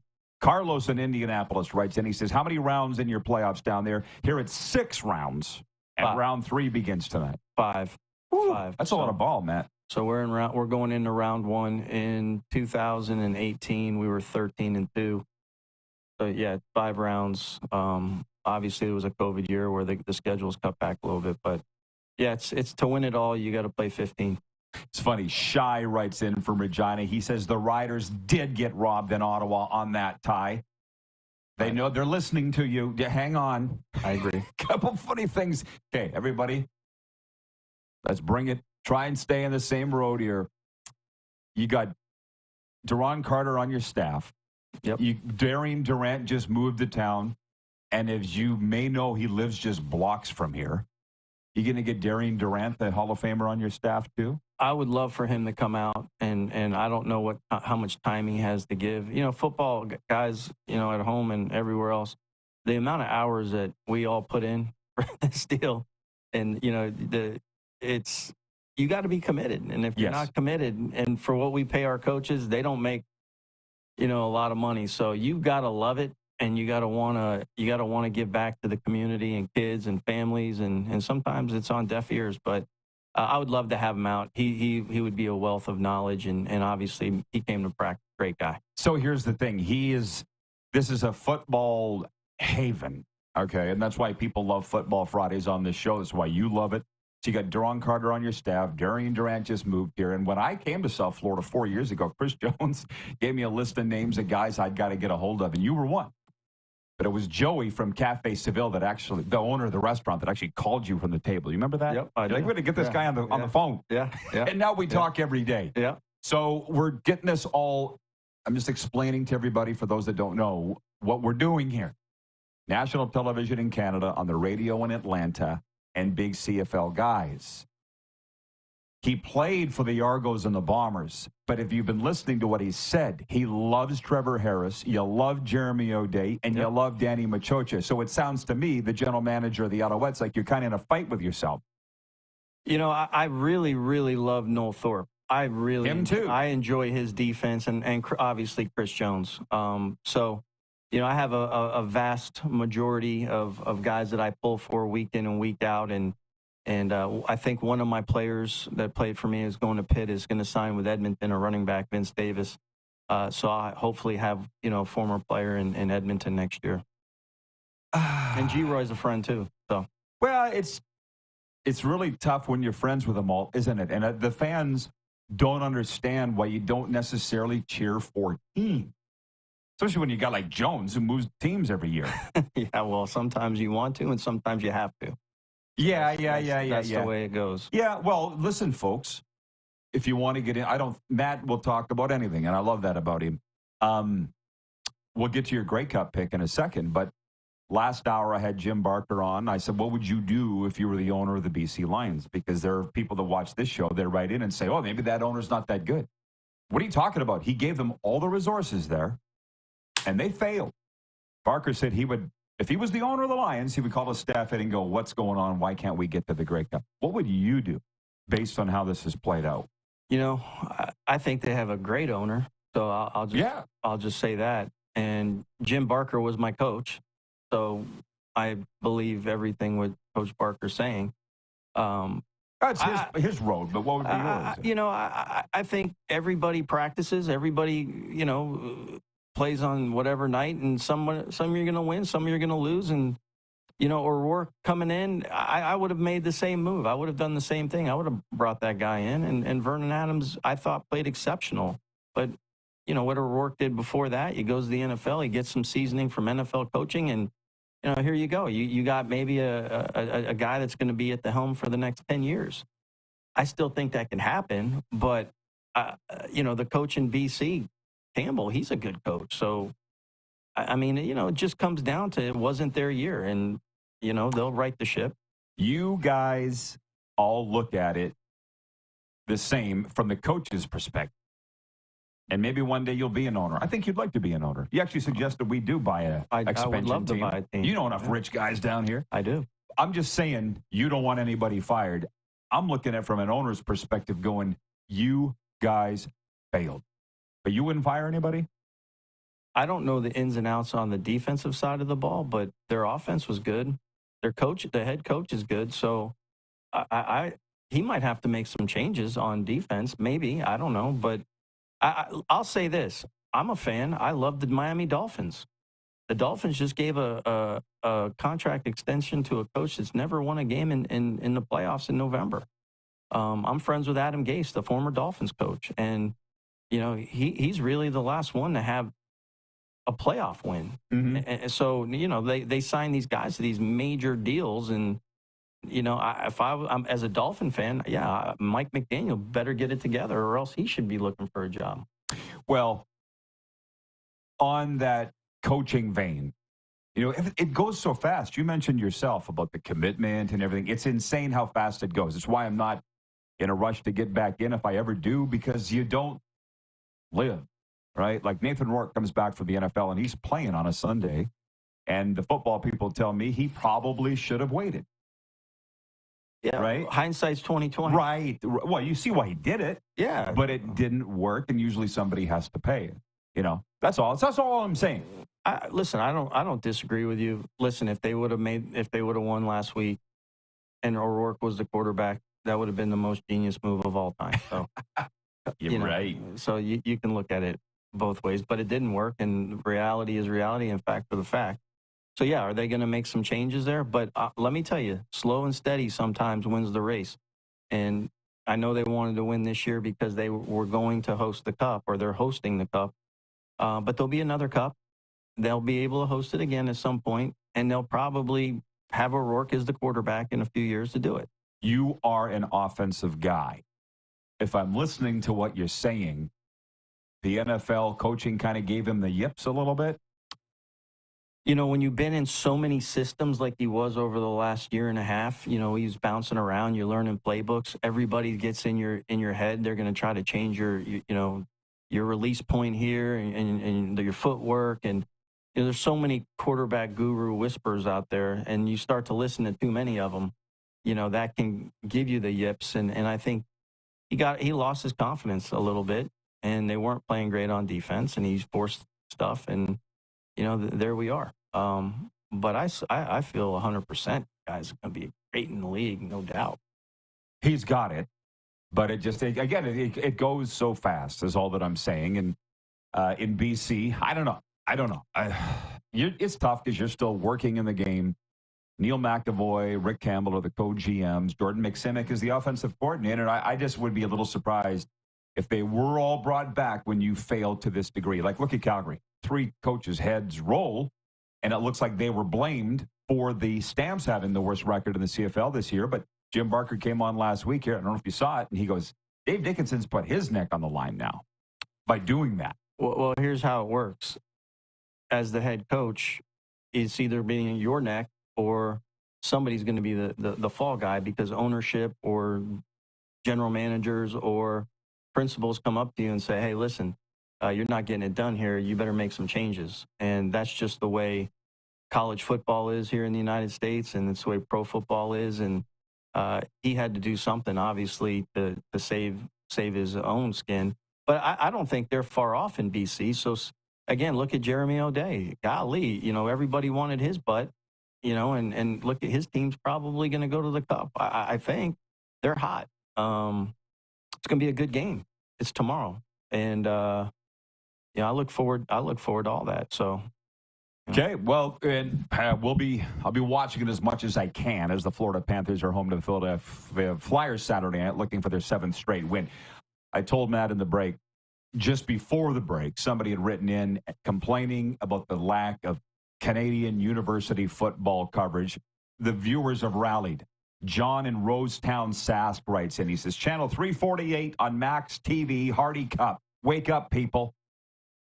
Yeah, Rams Huskies from Griffith Stadium, 1 p.m. Sask time on, the guy just said it, Channel 348. Mark in Burlington, Ontario writes in. He says, the Yates Cup is here on Game Plus Saturday, Rod. I know. I've been promoting it from my channels. People think there are only 2 sports channels in Canada, TSN and Sportsnet. There's actually 3, and this is it. We're piecemealing everything together here. Wilf in Steinbach, Manitoba says, hi, Rod. McMahon Stadium was built in 1960, like all the 1967 arenas built. It is old and needs replacing. Another CFL mistake to give Calgary the Grey Cup. Jim in Balgony, Sask writes in. He says, Calgary better start cleaning up that turd of a stadium now. Good grief, CFL. Be better. Thanks, RP crew. Frank is in Airdrie, Alberta. He writes in. He says, FYI, the Huskies-Rams game is on Optic TV, channel 995, for a 2-cent charge. Thank you, Frank. I appreciate it. When we come back, are you good with some NFL and college ball talk? Sure. All right. And he's got a call coming, too. Sounds pretty important, so we'll try and get to that as soon as we can. We'll be right back on a Football Friday. Coach Matt Dubuc, Cardinal Gibbons Chiefs, with us here in studio. We're live on Game Plus TV, WQEE Radio, YouTube and Facebook, and, of course, Apple Podcasts and Spotify.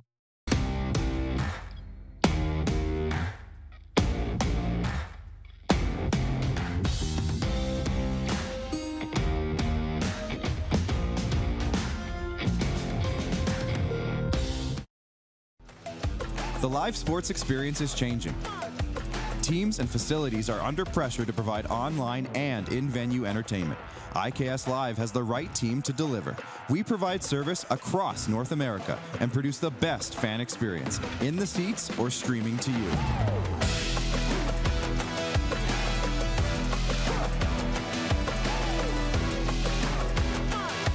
IKS Live continues to bring you the best seat in the house.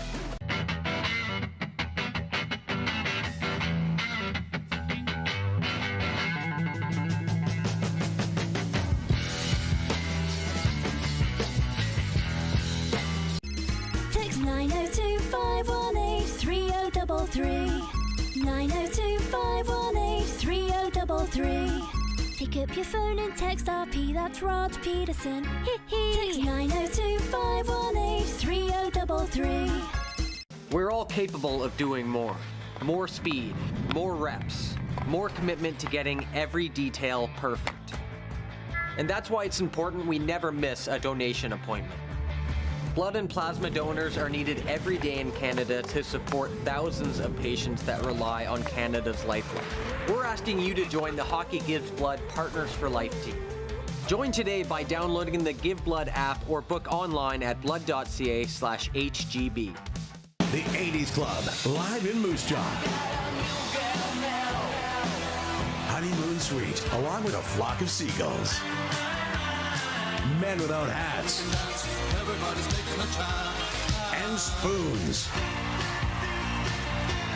All together for one night at Moose Jaw Event Center, Saturday, November 16th. Tickets on sale now at sastix.ca or the Moose Jaw Event Center box office.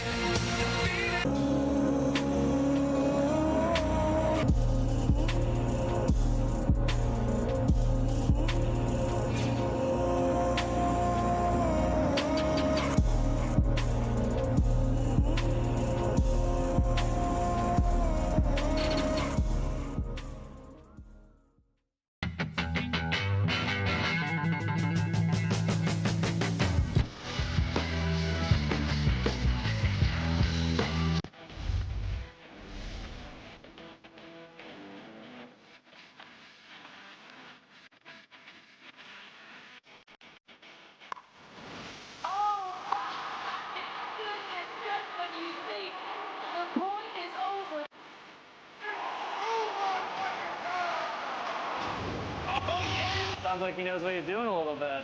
As long as you're entertained. Aren't you entertained? Here's how your business can be a part of Canada's fastest growing sports talk show. All you have to do is contact us, and we will tell you all about the dynamic and exciting marketing opportunities we have, utilizing a fully integrated 360-degree multi-platform. Imagine your business seen and heard across Canada on Game Plus TV and around the world on the Rod Pedersen Digital Network. You will use one of the most overused expressions in sports. You gotta be kidding me. Get your business involved. Contact the Rod Pedersen Show today.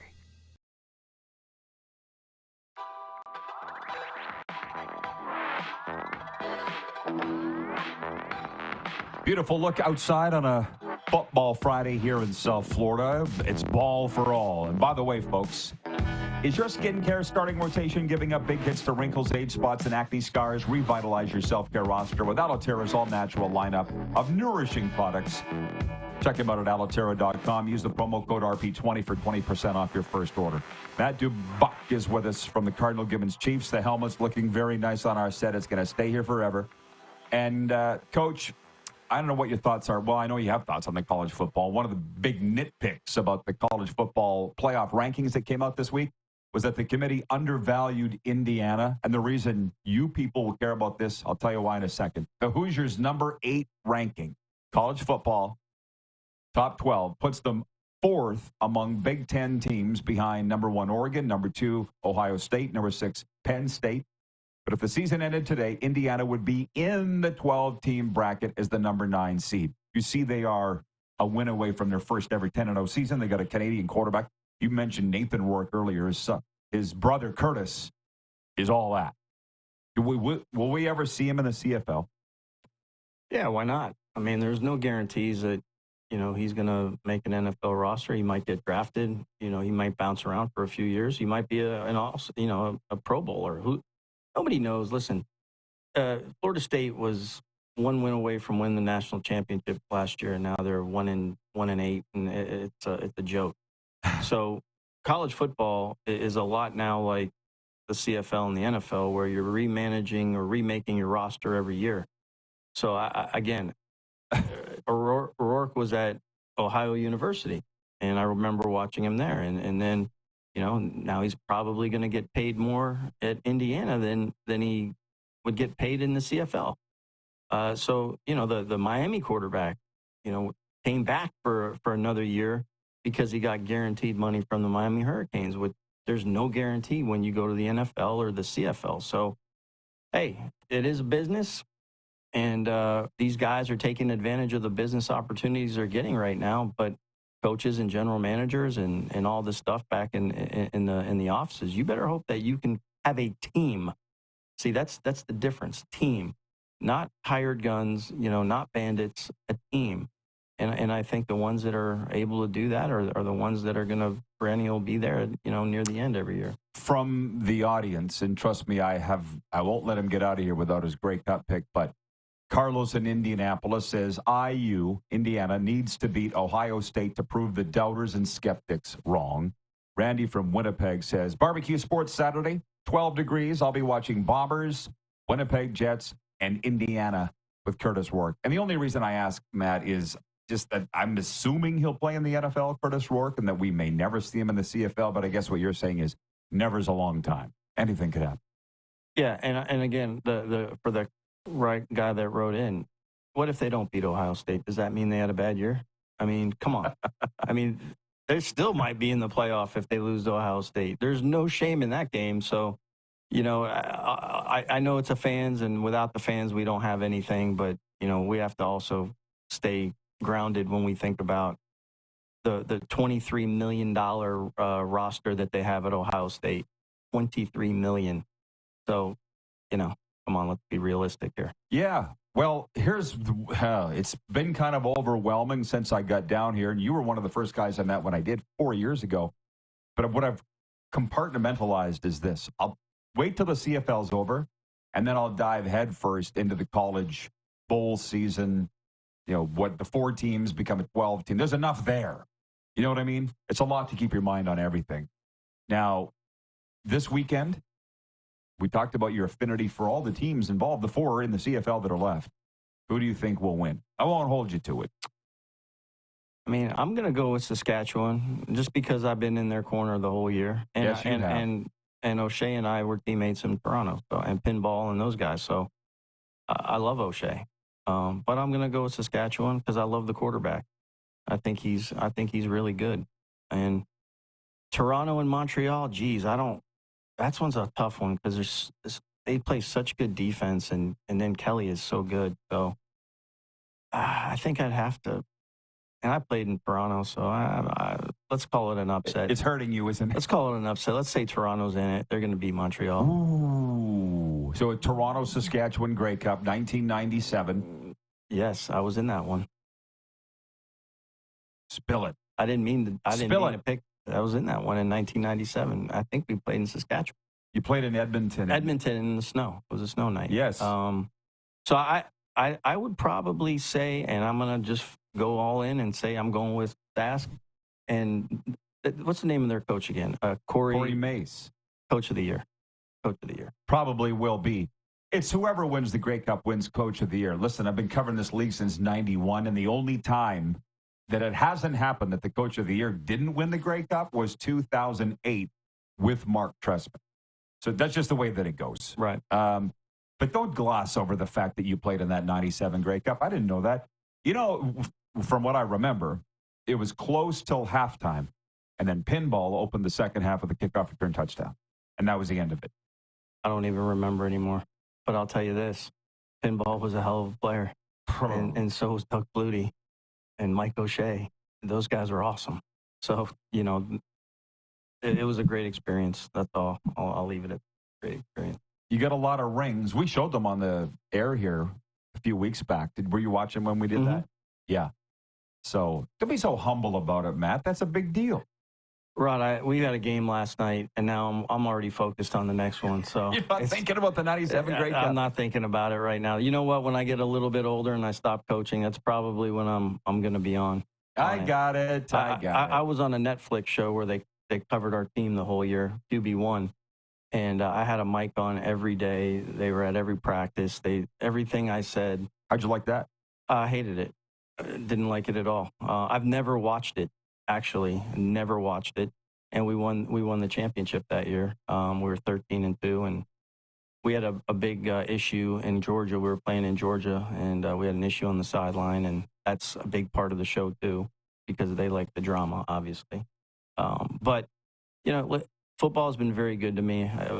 I wouldn't be talking to people like you if it wasn't for football, and I just enjoy everything. I enjoy watching these guys get better. And my own two sons, I've enjoyed seeing them transform their bodies into what they look like now, and how well they play. And one's at University of South Florida. The other one, hopefully, we're going to have a place for him sooner than later. And that's what it's all about. Family, fun, and football. Yeah. Kirk in Toronto says, please ask Matt who wins tomorrow's CFL Division Finals. That came in a while back. He says Sask in Toronto, Riders to win the Grey Cup, avenging the 1997 Grey Cup. Gary in Penticton, BC. Gary with 2 R's writes, and he says one of the quarterbacks in BC has to go. Go Saskatchewan, says Gary in Penticton. We kind of addressed that earlier. See how this flies when you're in here? Woo. I'll tell you, they got a tough choice to make, but I'm gonna go say O'Rourke stays and that's what you would do, or that's what I would do. And VA, VA was almost out of the league 4 or 5 years ago, and then he had a renaissance in his game and has played really well. There's a place for him too in the league. I just don't know where it'll be. It's a tough one, Matt, as a coach, and you're going to be in this business a long time. When bad things happen to good people, because VA, we had him in Saskatchewan. He's a good guy. How much do you value that as a coach and a recruiter? Oh, those are the things that you can't put your finger on, and you better have a good vibe when you recruit a kid or a player, because those guys that look really good, they'll ruin your locker room as fast as you can blink. And I've been through it a few times, and it makes it absolutely miserable when you spend as much time as we do up in the offices and so on, and you got bad guys in the locker room. Randy from Winnipeg. Listen, trust me, folks, I want to get to the NFL with Coach here, but you got a lot of great comments coming in here. Randy from Winnipeg says, sorry, can't cheer for Chad Kelly. Go Alouettes. I know you got thoughts on that. Do you want to divulge them here?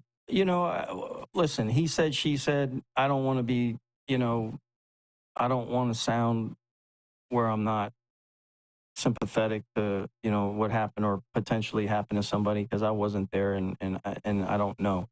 But I hold judgment on people like that when I don't know the true backstory. And he's a good athlete and good player. He's had his issues through his career.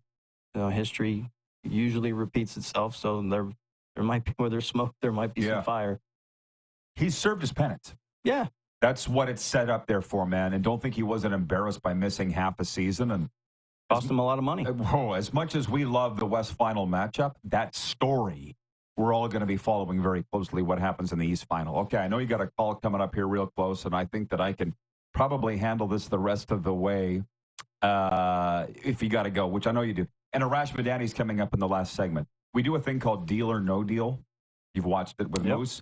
Can you play it with me? Sure. We'll get through it real fast. I give the point spreads of the games in the NFL. We decide if we're going to take that bet or not. In Munich, Germany, the New York Giants play the Carolina Panthers. The Giants are favored by 6.5. Are you taking that or not? No deal. No, me either. I think the Panthers are going to roll, as a matter of fact. San Francisco at Tampa Bay, Sunday night. Niners favored by 6.5. Deal or no deal? Deal. Yeah, you not buying the Bucks? Nah. Atlanta Falcons at the New Orleans Saints. Dirty Birds favored by 3.5. Deal or no deal? New coach in New Orleans. His son is actually on our team. Really? I'm going with New Orleans. Because you have to? Because I want to. Okay, I've got the Dirty Birds. Yeah, no, they'll roll. You said you got a deal? I'm going with New Orleans. You're going New Orleans. No deal. I'll take the deal. Yeah. Go Kirk Cousins. Denver Broncos at the Kansas City Chiefs. Chiefs favored by 8. How do you bet against Patrick Mahomes? You got a deal. Never. Me too.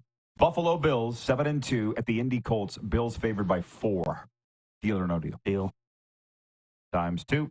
Pittsburgh Steelers. Russell Wilson at Washington. The Commanders are favored by 2.5. Going with the steel curtain still. No deal. You taking it? No deal. Yeah, me Don't either. bet. I think the Commanders are frauds. Minnesota Vikings at Jacksonville. Vikings favored by 7. Jacksonville just has played poorly. Deal. Deal? Okay. Would you take Trevor Lawrence? 100%. Yeah. Okay. I'm still taking the deal, though. Bears, home to New England. Chicago by 6. Deal or no deal? Chicago by 6. Deal.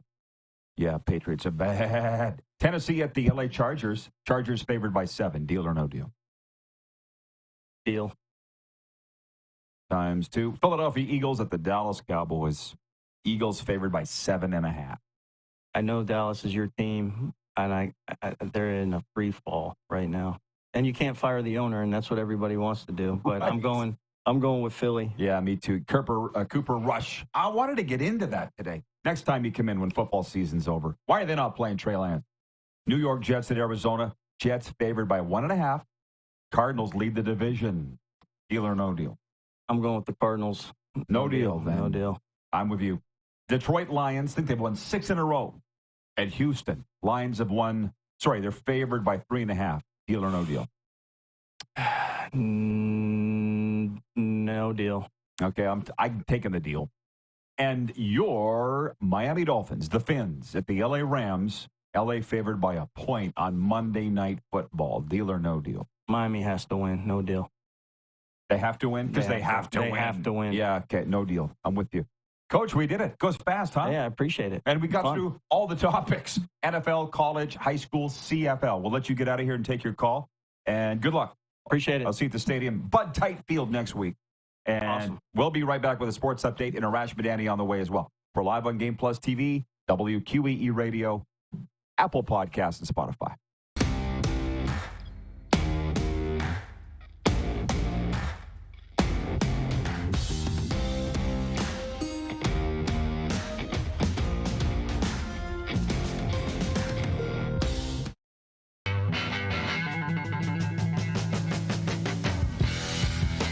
From cash spiels to Grand Slams, club competitions to world championships, there's a lot to keep up with on the pebbled ice. Stay up to date with the Hardline Curling Show, your weekly source for everything curling, with the latest event results, breaking news, interviews with players, executives, and insiders, plus behind-the-scenes access you won't get anywhere else. Follow us on Facebook, X, Instagram, and subscribe to our YouTube. Make sure you don't miss a thing.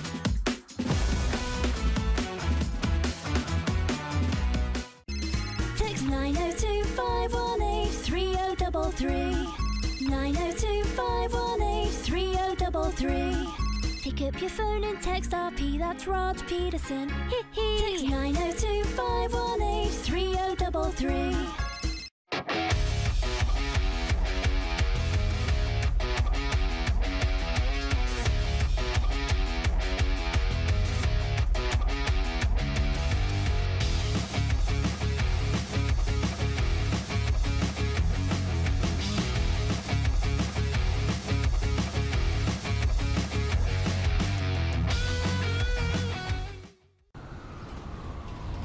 I'm Bridget Lacquette.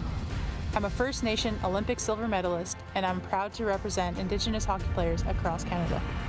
Each year, hundreds of Canadians need a stem cell transplant from an unrelated donor to save their life. Anyone can have a hard time finding a stem cell match, but for Indigenous peoples, it can be even more difficult because just over 1% of prospective donors on Canada's stem cell registry are of Indigenous backgrounds. Be a hero. Join me in Hockey Gives Blood in helping to make a life-saving difference to those in need. Register today at blood.ca/beahero.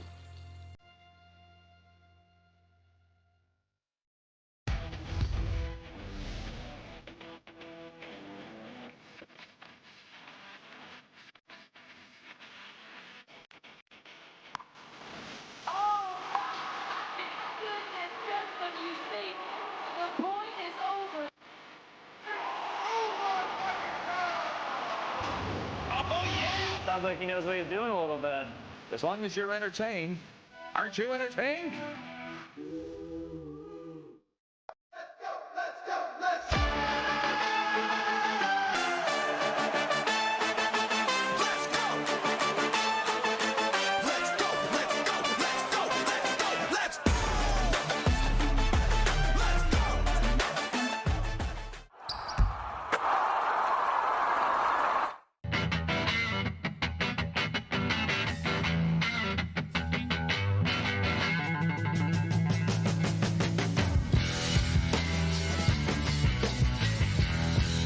Business owners and marketers. Okay, we know you think we're pretty cool. That's why we want you to share in the coolness factor. Partner with the Rod Pedersen Show and market your business every weekday to sports lovers just like yourself. Take advantage of our many cost-effective commercial and promotional opportunities. Tell the world about your business. Yes, the world. Thanks to Game Plus TV and the Rod Pedersen Digital Network. Contact us today and find out how you can be a part of Canada's fastest-growing sports talk show, The Rod Pedersen Show.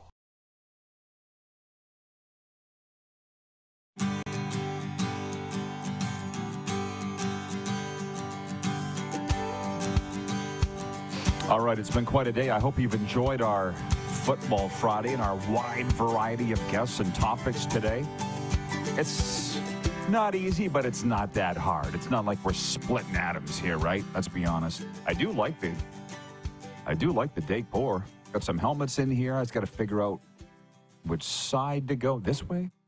Yeah, we'll get it all figured out. It's not that big a deal. Arash Madani in next segment. We're going to make it a little quicker here. A note to our operators in Toronto on television at Game Plus and in Atlanta on radio on WQEE. This will be a shorter segment than normal. The Vancouver Canucks doubled the Los Angeles Kings 4-2 last night, but lost top scorer Brock Besser in the first period after he took an illegal check to the head from Kings forward Tanner Jeannot of Oxbow Sask. Connor Garland scored on the subsequent 5-minute power play to tie the game after Jeannot received a match penalty. Tonight, the Toronto Maple Leafs are the lone Canadian team in action among 4 games. The Leafs home to the Detroit Red Wings in the first of a back-to-back. Toronto hosts the struggling Montreal Canadiens tomorrow. Leafs are looking for a second straight win. Also tonight, Pittsburgh at Washington. Sid versus Ovi. Golden Knights at Kraken, and Wild at Ducks. Another tight game, another loss for the Cincinnati Bengals in the NFL. For the second time in 2 games against the division rival Baltimore Ravens, the Bengals blew a big lead and lost 35-34. Cincy was on the cusp of reaching 500 following an 0-3 start, but those hopes vanished as quickly as their 14-point lead in the third quarter, and they're now 3-5.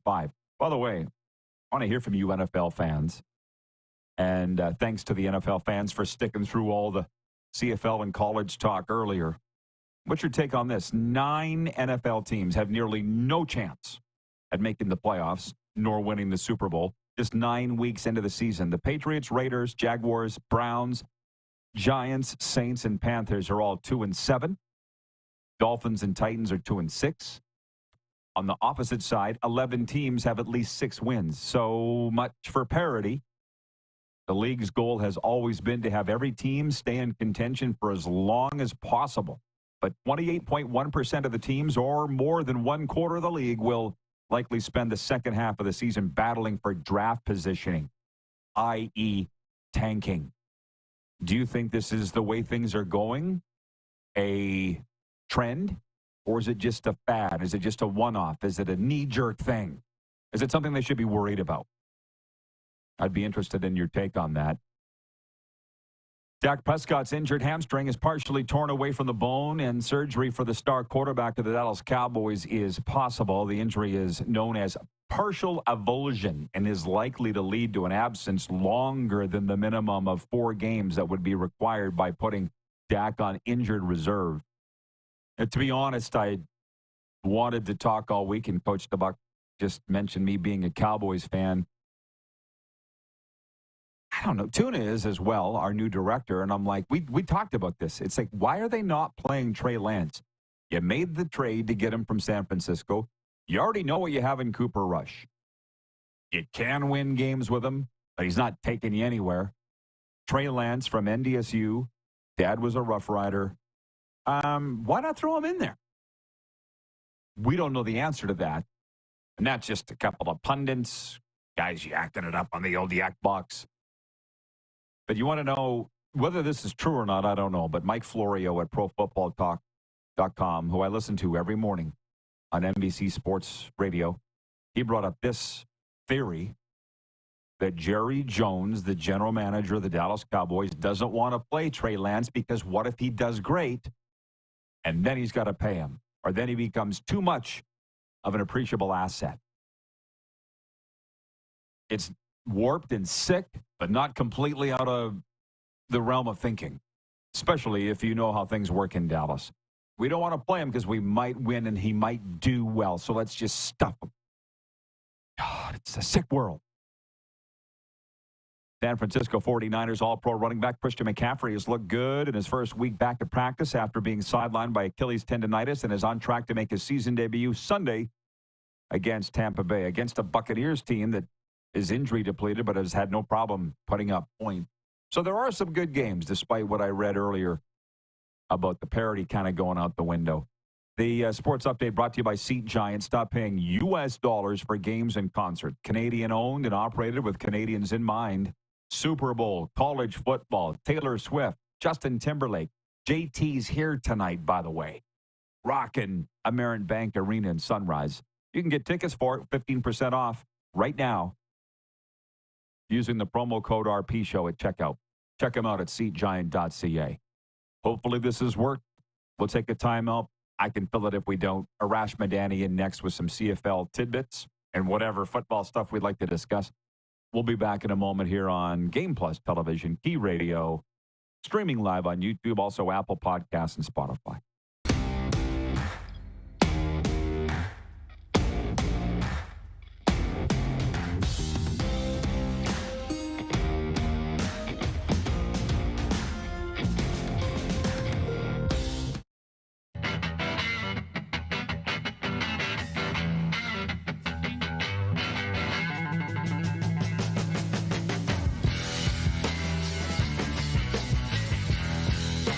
From cash spiels to grand slams, club competitions to world championships, there's a lot to keep up with on the pebbled ice.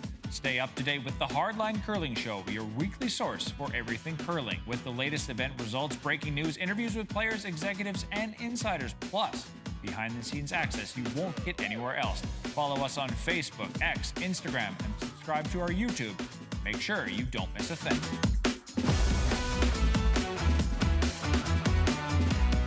We're all capable of doing more. More speed, more reps, more commitment to getting every detail perfect. And that's why it's important we never miss a donation appointment.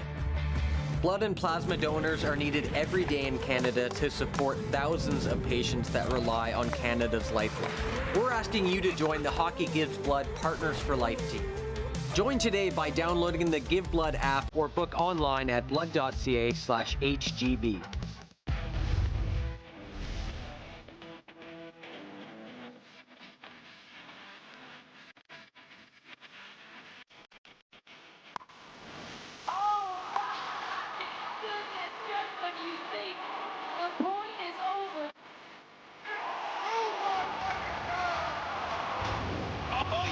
Sounds like he knows what he's doing a little bit.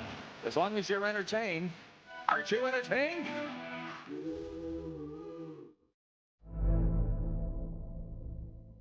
Welcome to the Create Space at IKS Media. Meetings, podcasts, studio. Whether you're here to collaborate or educate, our versatile meeting places, workspaces, and studios await. Your next big idea starts here. Make our space your space.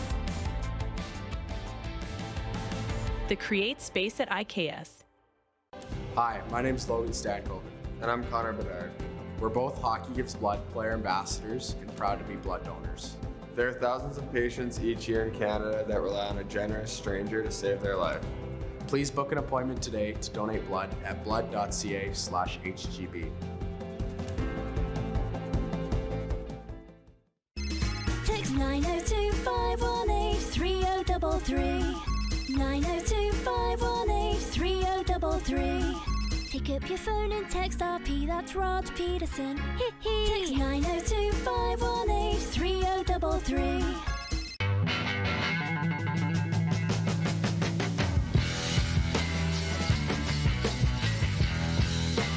Here's how your business can be a part of Canada's fastest growing sports talk show. All you have to do is contact us, and we will tell you all about the dynamic and exciting marketing opportunities we have, utilizing a fully integrated 360-degree multi-platform. Imagine your business seen and heard across Canada on Game Plus TV and around the world on the Rod Pedersen Digital Network.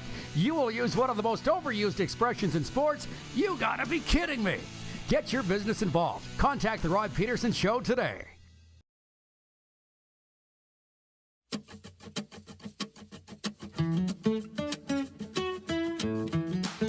Beauty day here in South Florida. Great day to be talking football.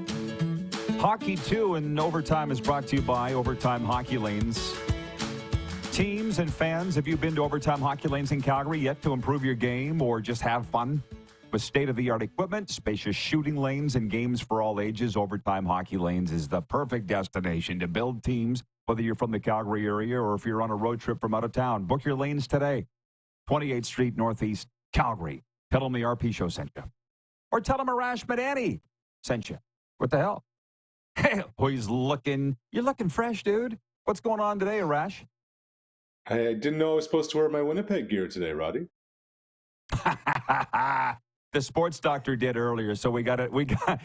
It's more fun, man. It's more fun this time of year when you can do this kind of stuff. Yeah, you all fired up for division final weekend? Yeah, Look, I know in the standings they were the top four teams. They probably are the top four teams this year in the league.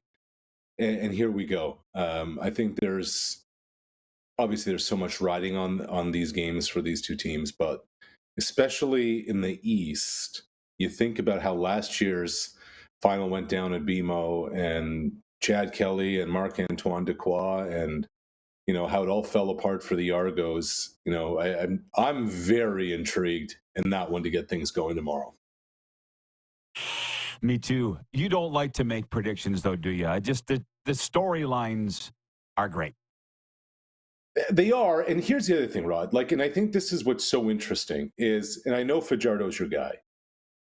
Knowing that I was coming on your show today, I asked around to people I know in the league, and I'm just like, okay, what do the Argos have to do to win? Not on defense, not what do they have to do to win? And basically, the first comment, which is kind of connected, was effectively, no matter who you ask, is you can't let Fajardo use his legs. You have to make him beat you out of the pocket.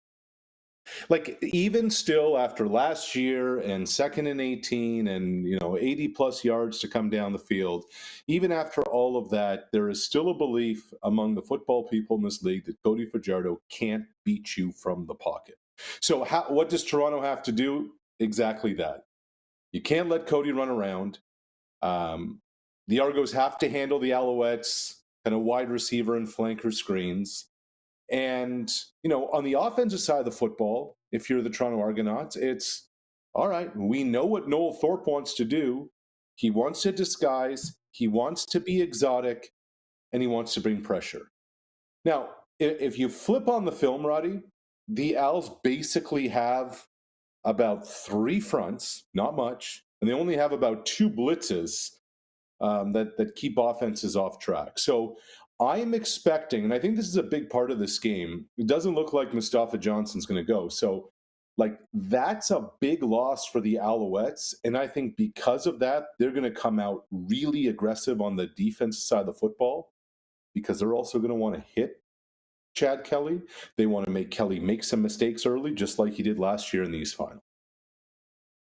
It's funny. You must have some new intel there because an hour ago, Jim Barker was on this show thinking that Johnson would have a huge impact in the game. So that will be a big factor. That'll be a really big factor. And by the way, he was talking about the Argos lead the league in big plays given up on defense. I'm sitting there going, is Corey Mace that big of a hole on the Argos defense? Because They were leading the parade going into the playoffs last year on D.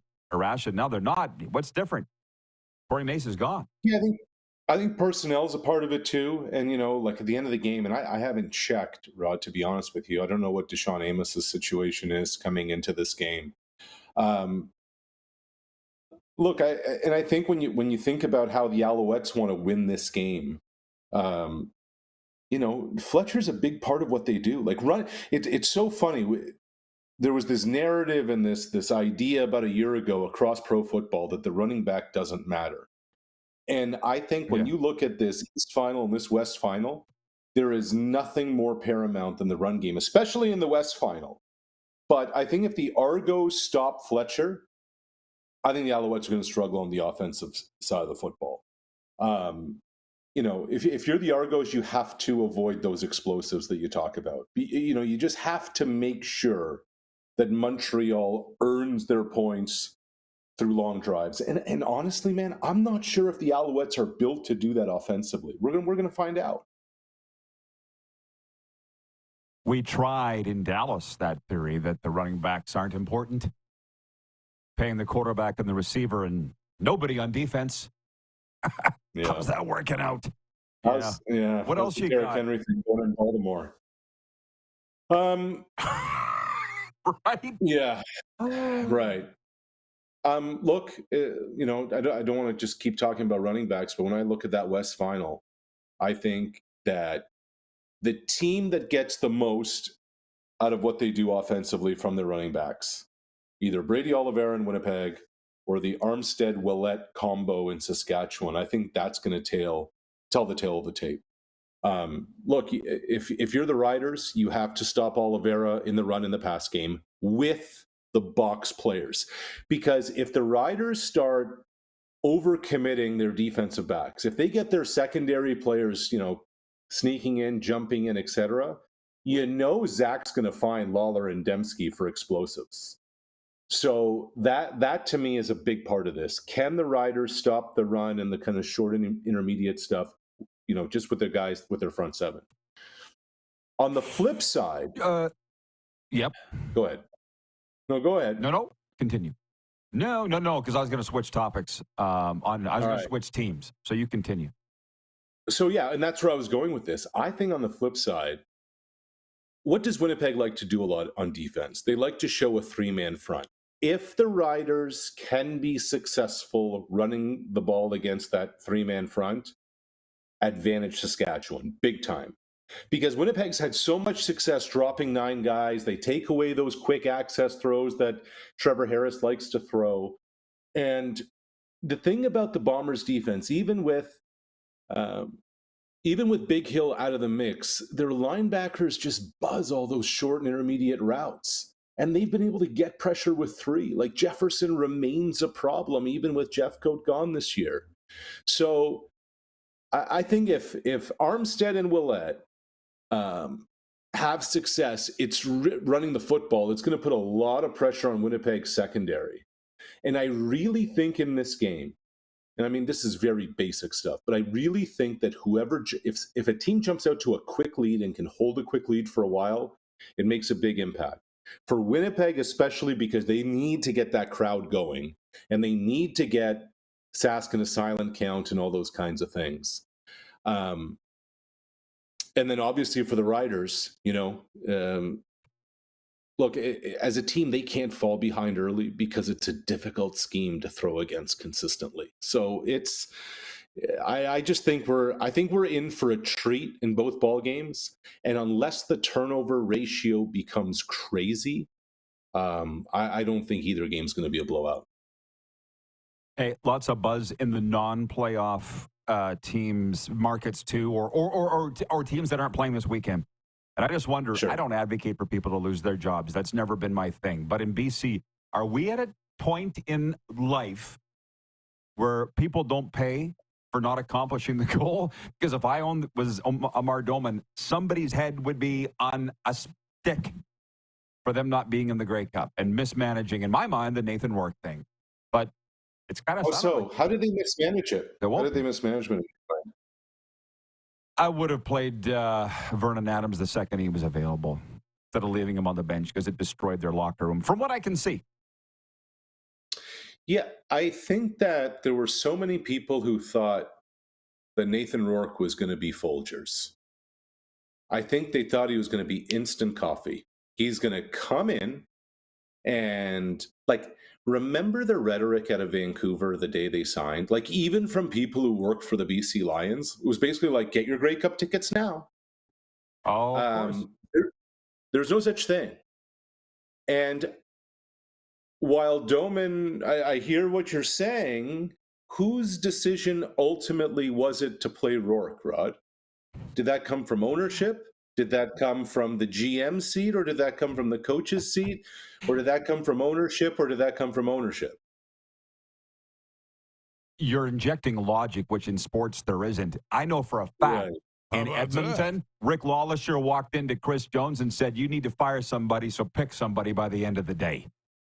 That's how it works. So that's all that I'm saying.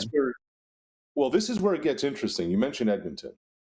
If Ed Hervey gets the GM job there, and I'm not saying he is, but I would, from what I've kind of understood that whole situation in Edmonton, they're interviewing around 5 or 6 different people for the GM job.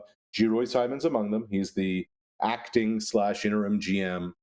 I would suspect that Ryan Rigmaiden, Ted Kaya, et cetera, in the mix for interviews. But if Ed gets the job, is Rick Campbell his head coach?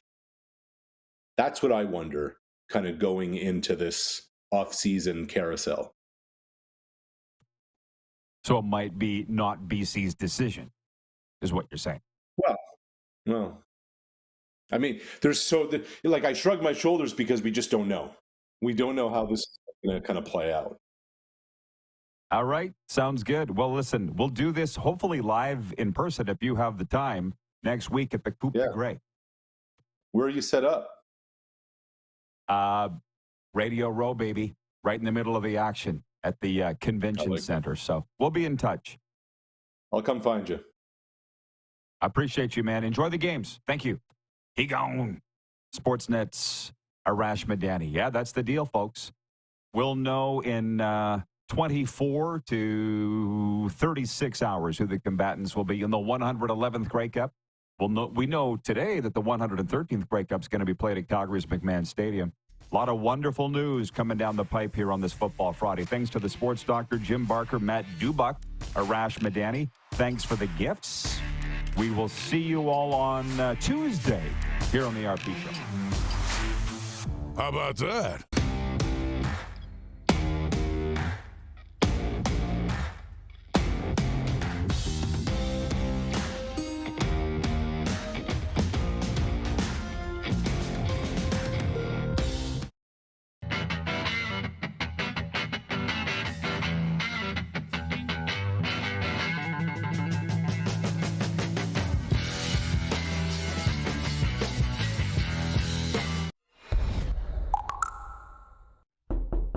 McFly, hello.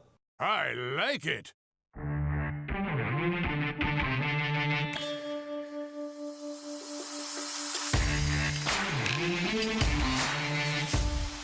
Hot damn.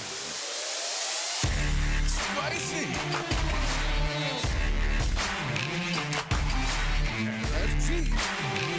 Bingo. Oomba. Hell yes. Awesome.